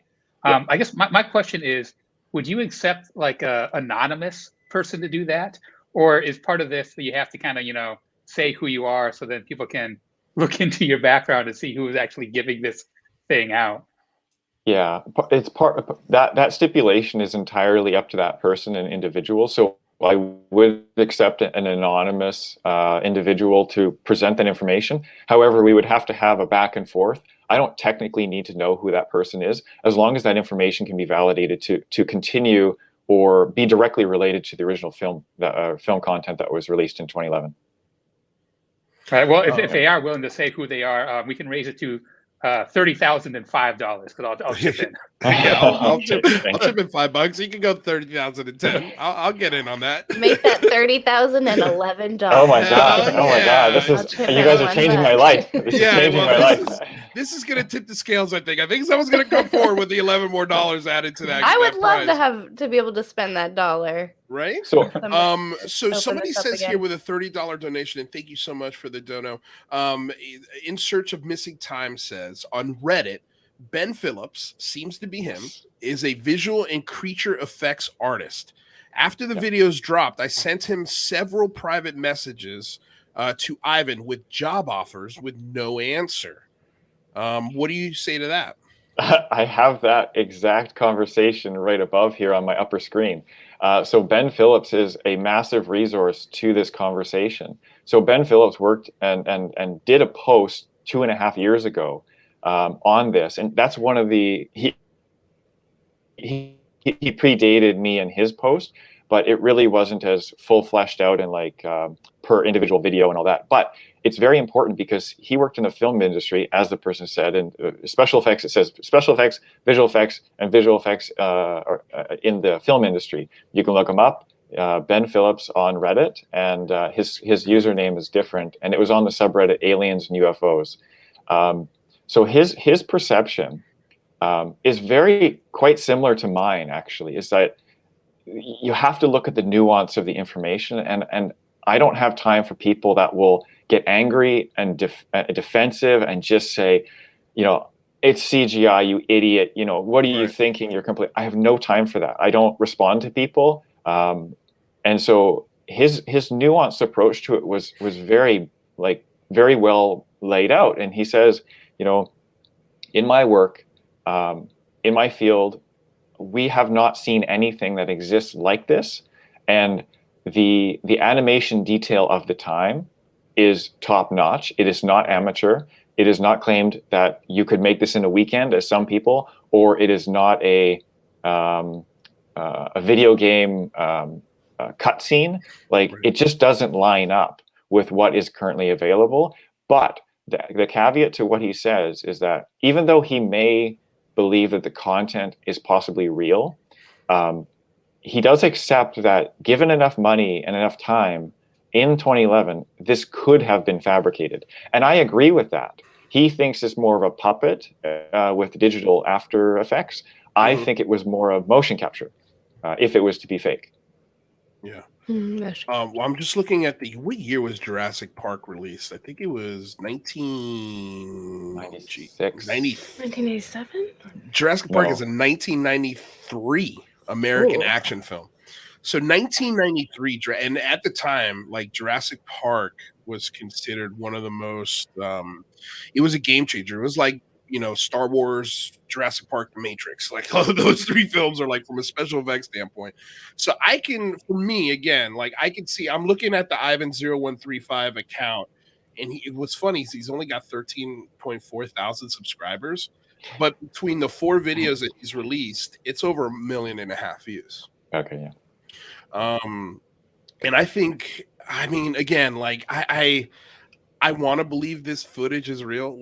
That's what I want. I want this to be real, but oh man, I have a tough time because I'm thinking 2011, that's almost 20 years after Jurassic Park. I feel like this kind of computing power would exist. And I've never heard of the idea of it being a puppet with CGI elements to it, because that's actually pretty decent explanation to this. I think, again, nobody knows because there's so much ambiguity on this account in this video. Event-Tide with a $5 donation says, have you seen the FX footage that matches the films scratching the SB videos? That killed it for me. Yeah, so that's a very good point. I'll respond to that. Yeah. So again, this is that nuance of information, and we in the group, and especially a user by the name of Brooklyn Robot, he really took this on himself to find and source. And so I had known in my first original document that there was this spot, I called it the duck spot, and it repeated 4 seconds, 5 seconds later or so. Mm-hmm. And this was in the UFO scene. And I kind of noted it, and I said, okay, well, that's something. It is a repeated artifact. Right. And so Brooklyn Robot, he came in about, say, probably a year ago right now. And very good that this individual moved this forward and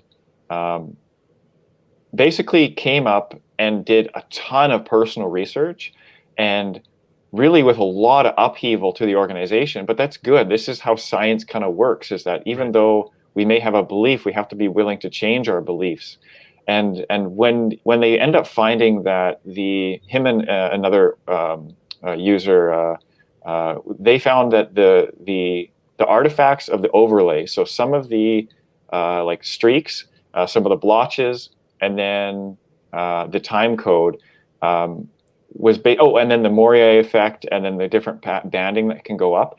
There's all these like simple, really after effects that were added. So we know this is a fact, and it actually is the only true fact of this entire film series to have been proven in the past 10 years. So it was very important. Obviously, it changed a lot of beliefs. And so that the one person that mentioned that, absolutely. So some people were willing to just say, okay, that's it. I'm done. I don't have to look at this anymore. For me, and a lot of individuals, they end up coming away from that and they say the content still exists as something that's unparalleled in 2011 for a UFO hoax, for the diversity of content. Now, you know, Luis, you and I may have a disagreement of say if it's CGI or not. You know, so what you're seeing right now, I believe it's either a slower rate or it's is that from the actual YouTube channel right now, streamed over? Okay, so yeah, there's a bit of a lag in it, but anyway, yeah. So the content itself has a number of details that are incredible to have included as a production, like as a film production, from my opinion, and I can go into those if you'd like. Yeah, please. Yeah. Oh, that right there, that clip right there where it shows this weird circle thing. That was one of the things Ben Phillips couldn't tell what it was. It was like nobody could figure out what this weird circle thing was. And that clip is called How to Drive. And, you know, nobody really knew this. And basically, I was sitting there looking at this thing and I thought, holy cow, it's got a 3-finger point on it. So a thumb and 3 other fingers that would be put down within this circle point, and even has little like moment or scripts where you'd put your fingers. And I just assume that this is a creative element. If somebody created this film series, they went to such details of including like a 5 to 6 second clip of this blank round thing that has almost no relevance, that I couldn't find any reference to in 10 years, that then I just said, okay, 3 points of contact. I did a post on that. You can look it up. But anyway, yeah, if you let it run a little bit, it sort of pans a little bit down. And you can see the one obviously within the dark section there. And then, yeah, it's just this odd little detail. So all these little details that exist within the film series, from anatomical accuracies, which is sort of my specialty of my undergrad in biology, and then also into my master's, you know, these things fit, and they fit real life. And you know, in the autopsy clip, it's like 9 seconds of clip, and it has like this full set of real set. And so this is another comment that Ben Phillips makes. He says, you know, when we look at this, the UFO in the sky, and then the crash scene with the UFO, or the alien on the ground, or the EBE on the ground, you know, it looks entirely like a real set, if it was to be a real set. Now, are you guys familiar with how familiar are you with the film series? If I would say, you know, the crash scene, would you be able to say, oh yeah, I know that scene? Are we talking about the Skinny Bob series? Yeah. Oh no, I didn't know there was a crash scene in the not that I can remember. So there's four videos, and then the first one has, I call it the CCA clip, or CCA video for crash, or for craft, crash, and autopsy. So it has 3 different sets. It's got like, the whole series has way too many elements to it to just dismiss, because every single element is very well done. So the ground scene where the car, or maybe a train, likely a car, is driving along and turning a corner, it has a picture of an image of a house with the UFO above. So that's called Family Vacation, the one that you have up, and that was the latest one. That's the 60s clip. Yeah. So the other one has this the UFO from the ground, viewed from the sky from a plane or helicopter. Okay, yeah, let me pull that one up real quick because that's the one you're talking about. Because I think that's the first one that was put on the account, right? This one right here? That one. Okay. Yep. Let's take a look at this one. Yeah, this one just jumps right into it. There's no preamble to it. Right. So that's the ground scene. I call that the craft, the CCA clip. Mm-hmm. There's a bunch of power poles or something in the front there. This is the sky view. There's a couple different clips of these. One's closer, as you can see. We've tried to match this aerial with some areas. There might be an ocean in the background. We can't tell. This is Skinny Bob. The person is walking towards Skinny Bob. The crash scene, the UFO in the background with the moving smoke. This is the EBE on the ground, presumably injured. His finger, I have documented, moves. This is the autopsy scene. There's a detail on the back about the tray in the background I'll talk about. But now I want to say, do you guys, and I'll get your opinion on this, what do you think about these sets? Are they physical, real, or are they CGI, full developed CGI? I'm going to say the first thing that sticks out to me is it feels like miniature with CGI added to it. Okay. Yeah, I'm more familiar, with the whole the Skinny Bob, the character. These videos I haven't looked at that much, and they're interesting. When you saw the saucer on the ground, that did kind of look like it doesn't look crashed or broken up. So it looks strange to me. But the jury's still out for me. Yeah. Yeah, because like this crash scene, I think Rather's kind of right. The whole craft it seems like it's not broken up at all. Why is this guy lying on the ground over here? Yeah, there is flame and smoke coming out the back, though. So I've done a post on this, and I've taken the clearest 6 images of the smoke, and then you can see that there is a progression of the smoke billowing up and change in structure of the smoke, and potentially even flame on the edge or a bright spot along the edge. Now, what you have to do, and I say this everything that I'm saying is because I've gone into and extracted all the original frames of the YouTube channel. So this was something that was very important, because if you look at it on first blush, you get so little information. Everything just whizzes by so quick. So you have to use individual frames to make the demonstration. Like the finger movement, that is, not clear when you're just watching it. The smoke movement, I've had someone be so vehemently certain that the smoke was static. And I said, no, you have to look at the pictures, the individual frames, and then compare them. And it's not just that it's 6 images that then go by, or 6 frames that go by. There's 6 frames within a longer time period. So they represent multiple different frames within. And that's one thing on the subreddit that I have a bit of I kind of not distance myself, but say, if somebody's relying on a single frame, one frame to make their point, it's very hard to make that point conclusively, because there are artifacts going on in this. It is a lower quality image that's up there. And then, so somebody had to make a fake handprint. If it's, a fake situation, they had to take a human handprint or make that from scratch. And that just happens to line up with what Skinny Bob has for a hand as well. So it's all these little details that exist that I can't, as an individual, release this from my mind because of how many different details that exist.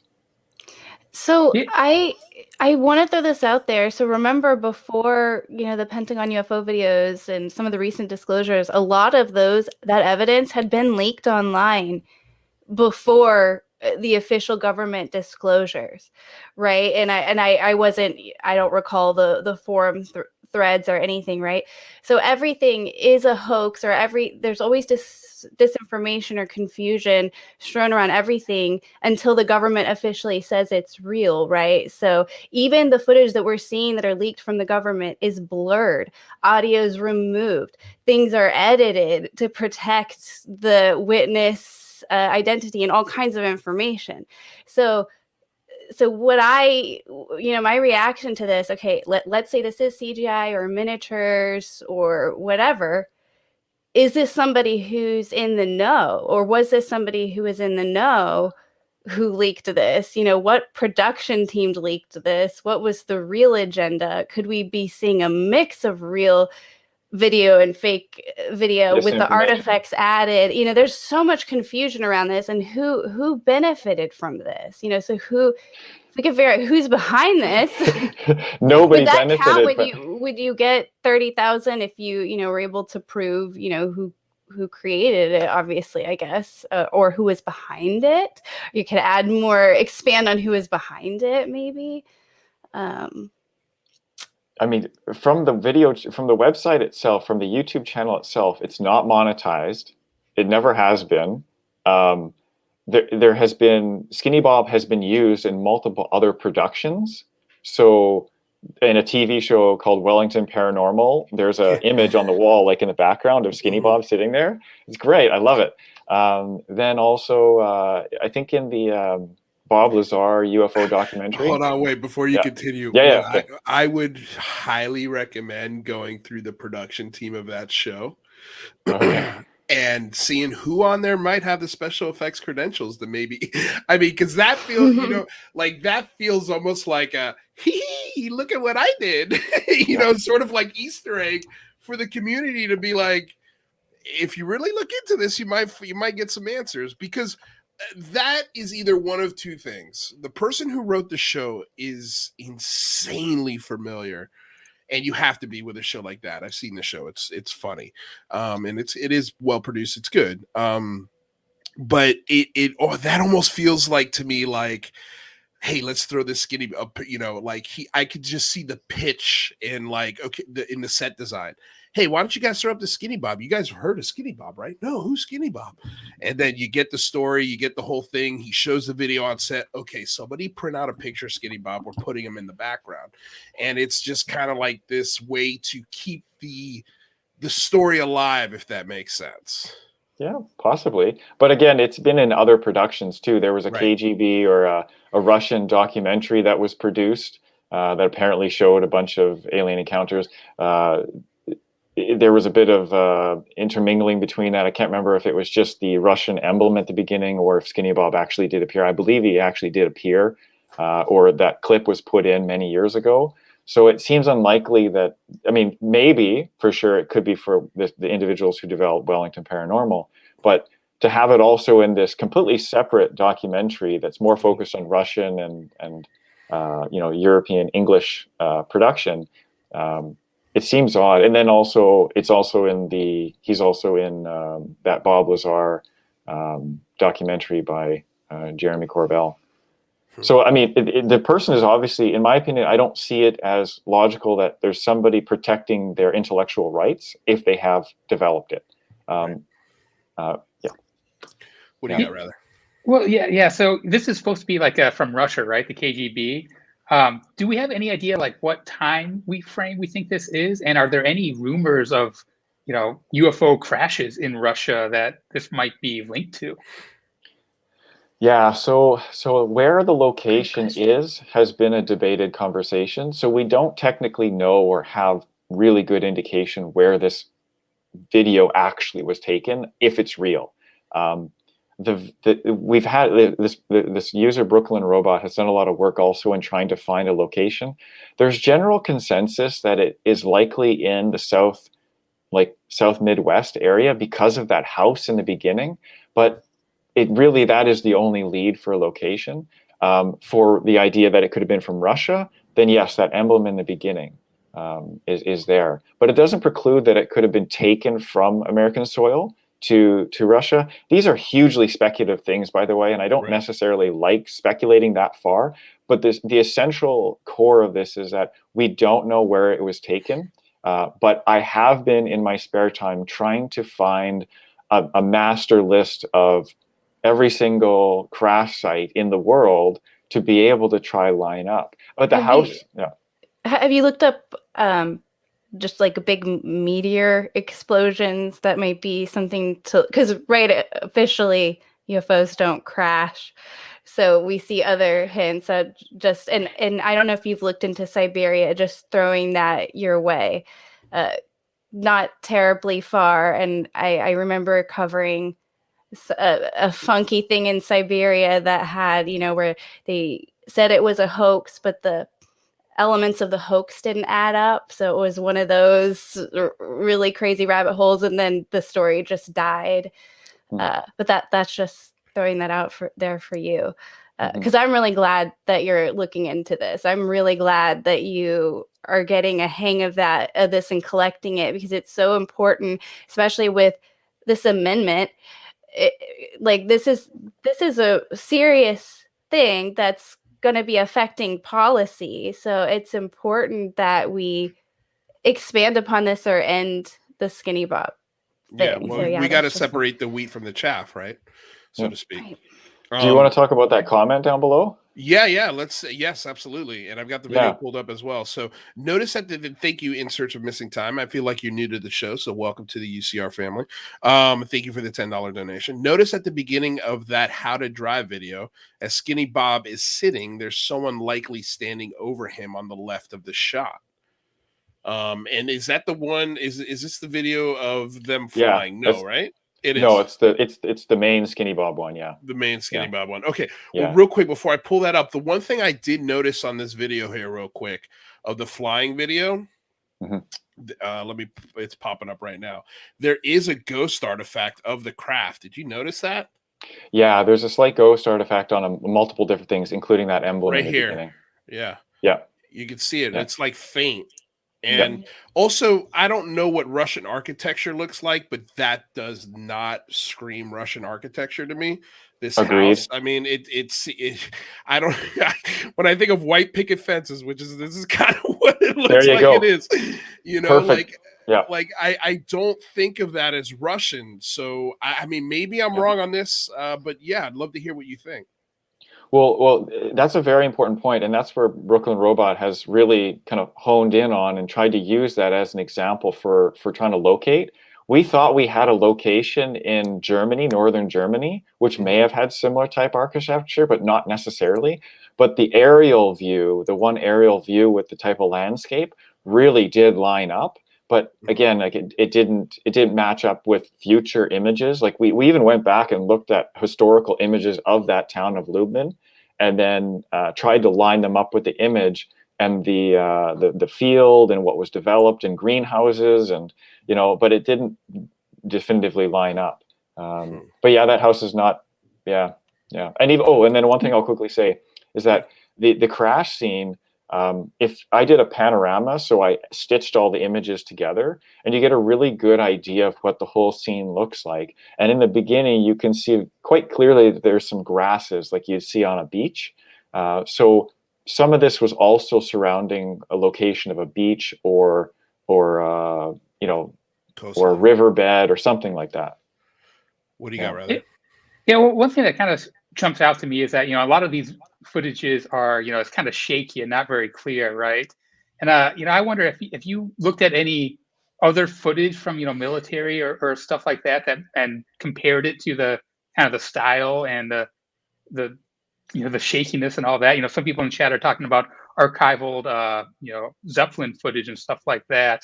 I guess how does it stack up to other historic known films? I think that could be a really good post. I would have to be, and I actually have touched on this a little bit in my own time, and I haven't done a full post on this. It does, the 1942 is when it's claimed to be that these videos were taken, these older ones. And then that family vacation one that's kind of a little bit newer and in color, that's from around the 60s. So that's what's claimed, just claimed.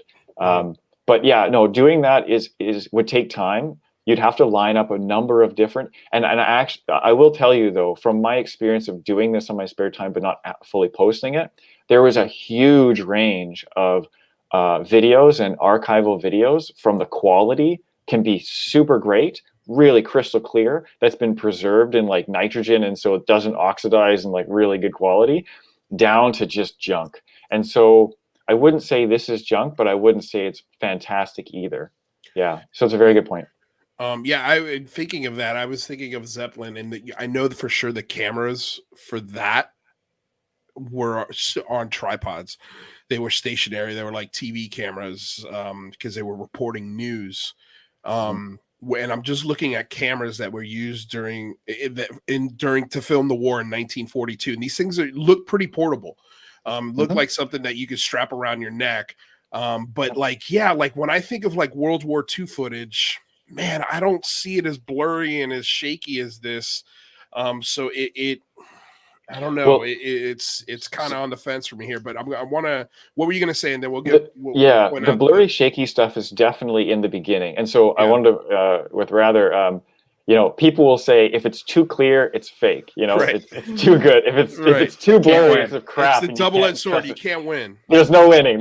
So first of all, let's just put that on the table. Yeah. Second of all, I mean, the one is driving in a car.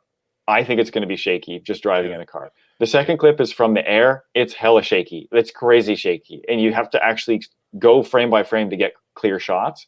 There is some like half-second clips where it's clear. But yeah, it's from an aircraft, whether you believe it's a real aircraft or not. But all the motion tracking works very well with that clip, by the way. Like it really does.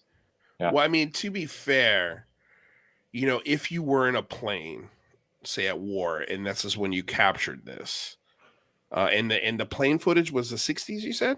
No, that's from the 42. Okay. Basically, so in that World War II time frame, like if you're on a plane and one of the pilots spots one of these things and you just happen to have a camera on board, I could see how it could be shaky. Like trying to get this thing through one of these windows, like I could understand how that happens. But when you get to the crash scene, like to me, it just doesn't ring true with any other sort of archival footage that I've seen from that time frame. That's just me. But let's get back to this $10 super chat question, because you wanted to make a point on this, and I got the video pulled up, so let's go ahead and do that for them. Yeah. Sorry, things are running a little slow. I've got like 15 windows open here. And what you'll do is in the top left-hand corner, you'll see a sort of a shadow in the top-hand corner, and it will move in a little bit of conjunction with what Skinny Bob is looking down. It's a little bit closer. When Skinny Bob kind of looks up, it's a little bit back more. Yeah. It's a loose fitting of relation. But then right at the end, it looks like there's a sleeve cuff that pops out halfway down. And again, it's really not certain that this is occurring, but there is multiple frames that demonstrate that there is something around a sleeve cuff height that would have slid forward into frame. Another detail is you see on the left-hand side, it's sharp. It's got a sharp cut, whereas on the right side, the cropping, it's fuzzy. You mean here? Yeah, so that's fuzzy on the right, and on the left, there's a sharp line. This lines up with another source that occurred in 2014 that apparently contacted one of the individuals that was instrumental in releasing this material. This individual is also from Canada. He contacted this person because of some conversation that was having in some threads, and had a conversation that then posted this conversation with names blocked out. But this individual in 2014 said, for example, if you look at the clip of Skinny Bob seated, you can see that the image is cropped. And so you have somebody back in 2014 that is vetted for this individual that is an expert in their field of ufology, that we don't know who this individual is. But they say that this is cropped. And I didn't know this until actually I examined this, and I noticed that this person is right. It is cropped. I have a post that shows that this one clip, these two clips, and the How to Drive clip, are the three that are cropped. The rest of them are not. So why is that? I don't know, but it's a detail that's been put into this film series for no reason. Yeah. Well, I mean, yeah, if it's fake, man, it's really good. Absolutely. It's really, really good. I mean, the details that they put into this, the two things that sort of throw me off are, again, what he's wearing just doesn't make any sense. Like, it just makes no sense. That's what Corso said, though. Corso said there was skin tight clothing in the. That's what many people. Everybody says that. Yeah, that's what everybody says. Fair, but I mean, turtleneck.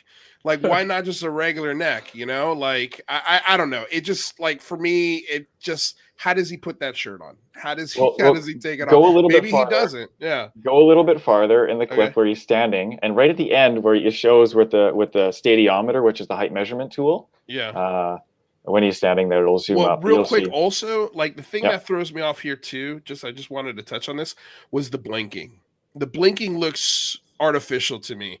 Again, just looking at a whole bunch of, I watch like, movies all day. That's my thing. But when you watch like an animal that's really exotic, it looks Yeah. super fake and like robotic, right? So it's hard because if we were looking at an alien, we probably wouldn't believe we were looking at an alien. It would just look too crazy, right? Right. So in this section, I mean, you're still right though. Go ahead, I mean, these are all conversations that I've had on r Skinny Bob. Right.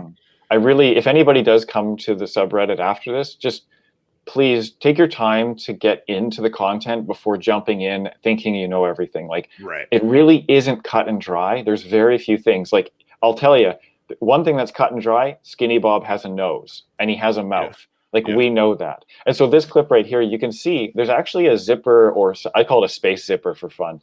Yeah. But it's some sort of seam in the front, and you can lighten it up and you can very clearly see without changing anything. Right here. There you go. There is a seam in the center. So how Skinny Bob gets his big head into that, he unzips it. Like, I mean, again, this is a creative detail that somebody put in. And then not only that, in 2011, like clothing texture in motion capture or CGI was very rudimentary and very floaty. Now, there was creases. You can see content. Gollum didn't really have any clothes on. He had a couple of loincloth. That was about 10 years prior to that. So it's not impossible. But what we're talking about is top level, motion picture film. And so when he moves his arm up, when he reaches his arm forward, his crease of his shoulder sort of folds in on itself, like it's got weight and heaviness to it. And so it's on top of his that's body. hard to do. These are the nuances that I like to talk about and say, yes, the artifacts over front are fact that they're fake. But we have all these other details that don't line up with the capabilities of the time period of 2011 that would be easily hoaxable. Right. Yeah. Oof, man, this is fun. All right. Well, we're out of time, Geoff. That was, dude, these 2 hours just absolutely flown by. So real quick before you get out of here, what do you got, rather? Well, I was gonna say thank you, Geoff, for putting up $30,000 for this. People have been talking about this forever, and we might get some truth. And this is amazing. Yeah. Thanks, man. Yeah, and that's why it just doesn't matter either way to me. It can be fake as long as there's definitive proof. If we get more content, then we can keep going with this. There's more to analyze, there's more to contextualize. But what's funny is that you agree, though, that the artifacts over the video are made. It's unequivocal. Yeah. This is a scientist. You have to be able to change your opinion if something is presented as fact. But then the content underneath now becomes the main focus of this. It's how this CGI, how this was created, who put this up, and if it doesn't fit all these other examples, it could possibly be real. But we'll never, even if we got more content. You know what might be cool is if you threw a caveat into that $30,000 reward of anybody who could recreate this with the best tech from 2011 and recreate it at this level, I think should get a $30,000 reward too.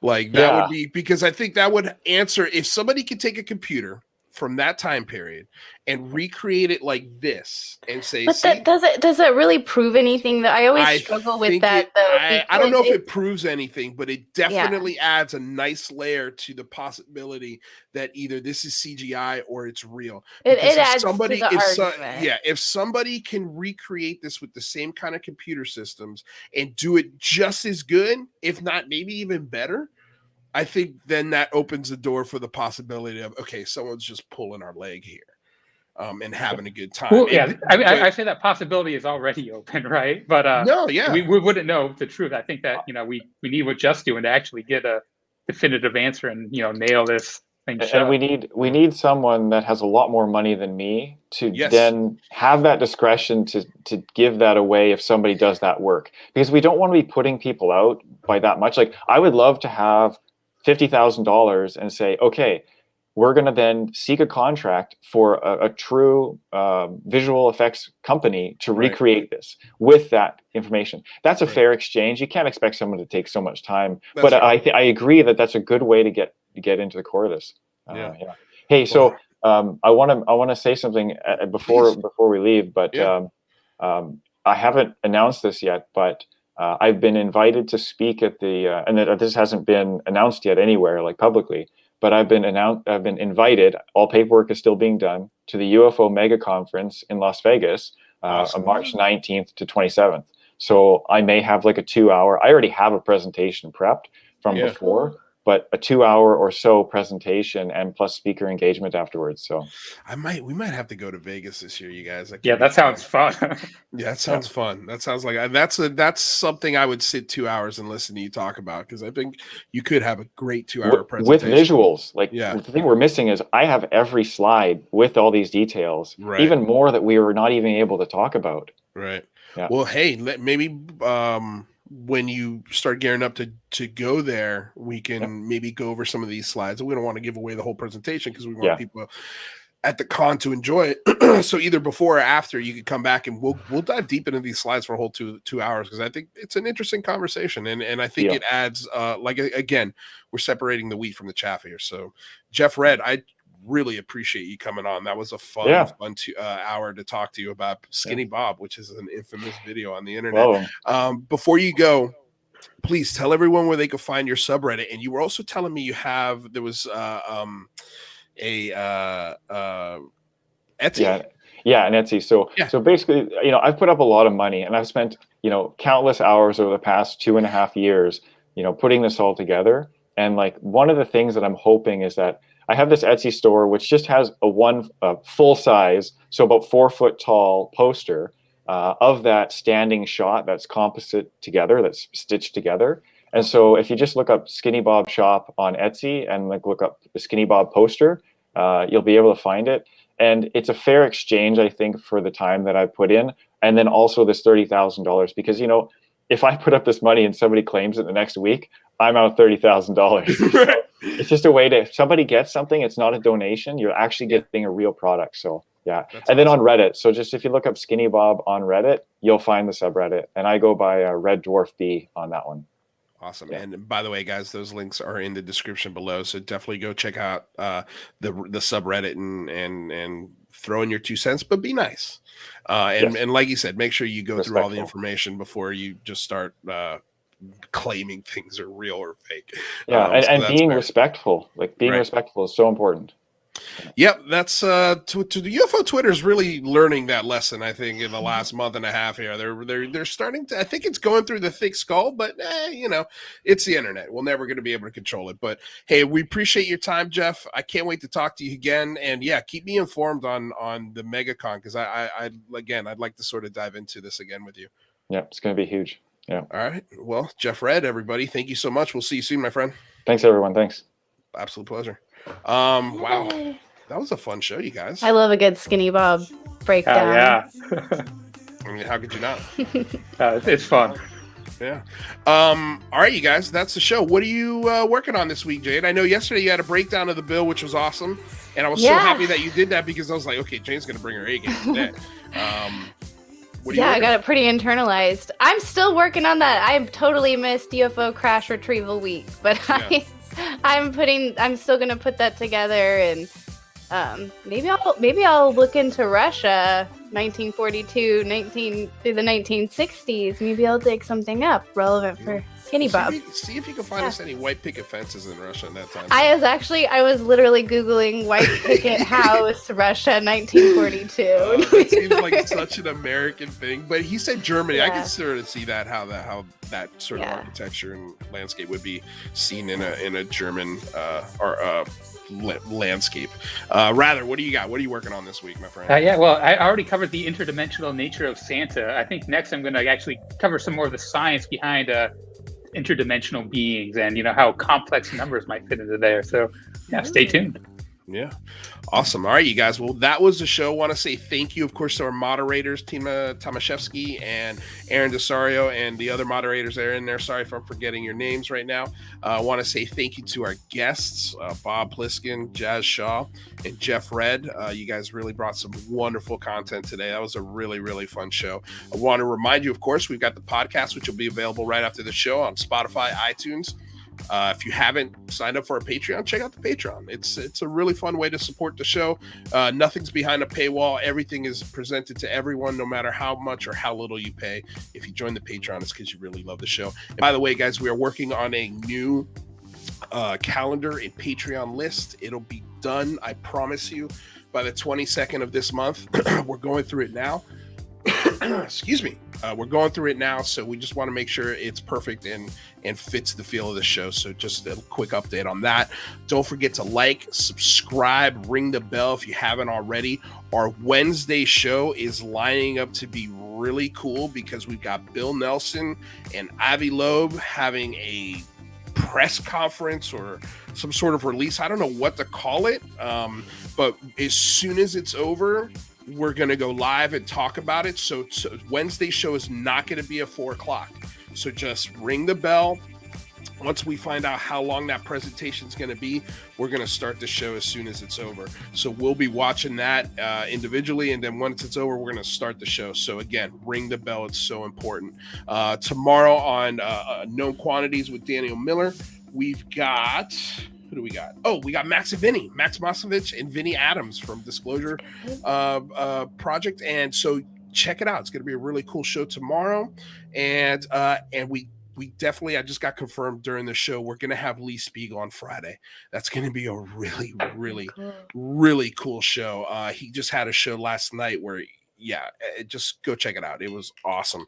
And yeah, make sure you check out the merch store. If you love Jazzer's shirt, we got the merch store link down below. We've got the Patreon. Everybody's links are down below. Jane's, Rathers, and all of our guests. So if you loved anyone who was on there, please go support them however you can. And that's it. I want to say thank you to all of you for coming aboard and getting weird with us here on another episode of the Unidentified Celebrity Review, your home for credible news, reviews, and commentary on everything UAP, UFO, emerging tech, and science and futurism. Yeah. Until next time, you guys, stay safe out there. Peace.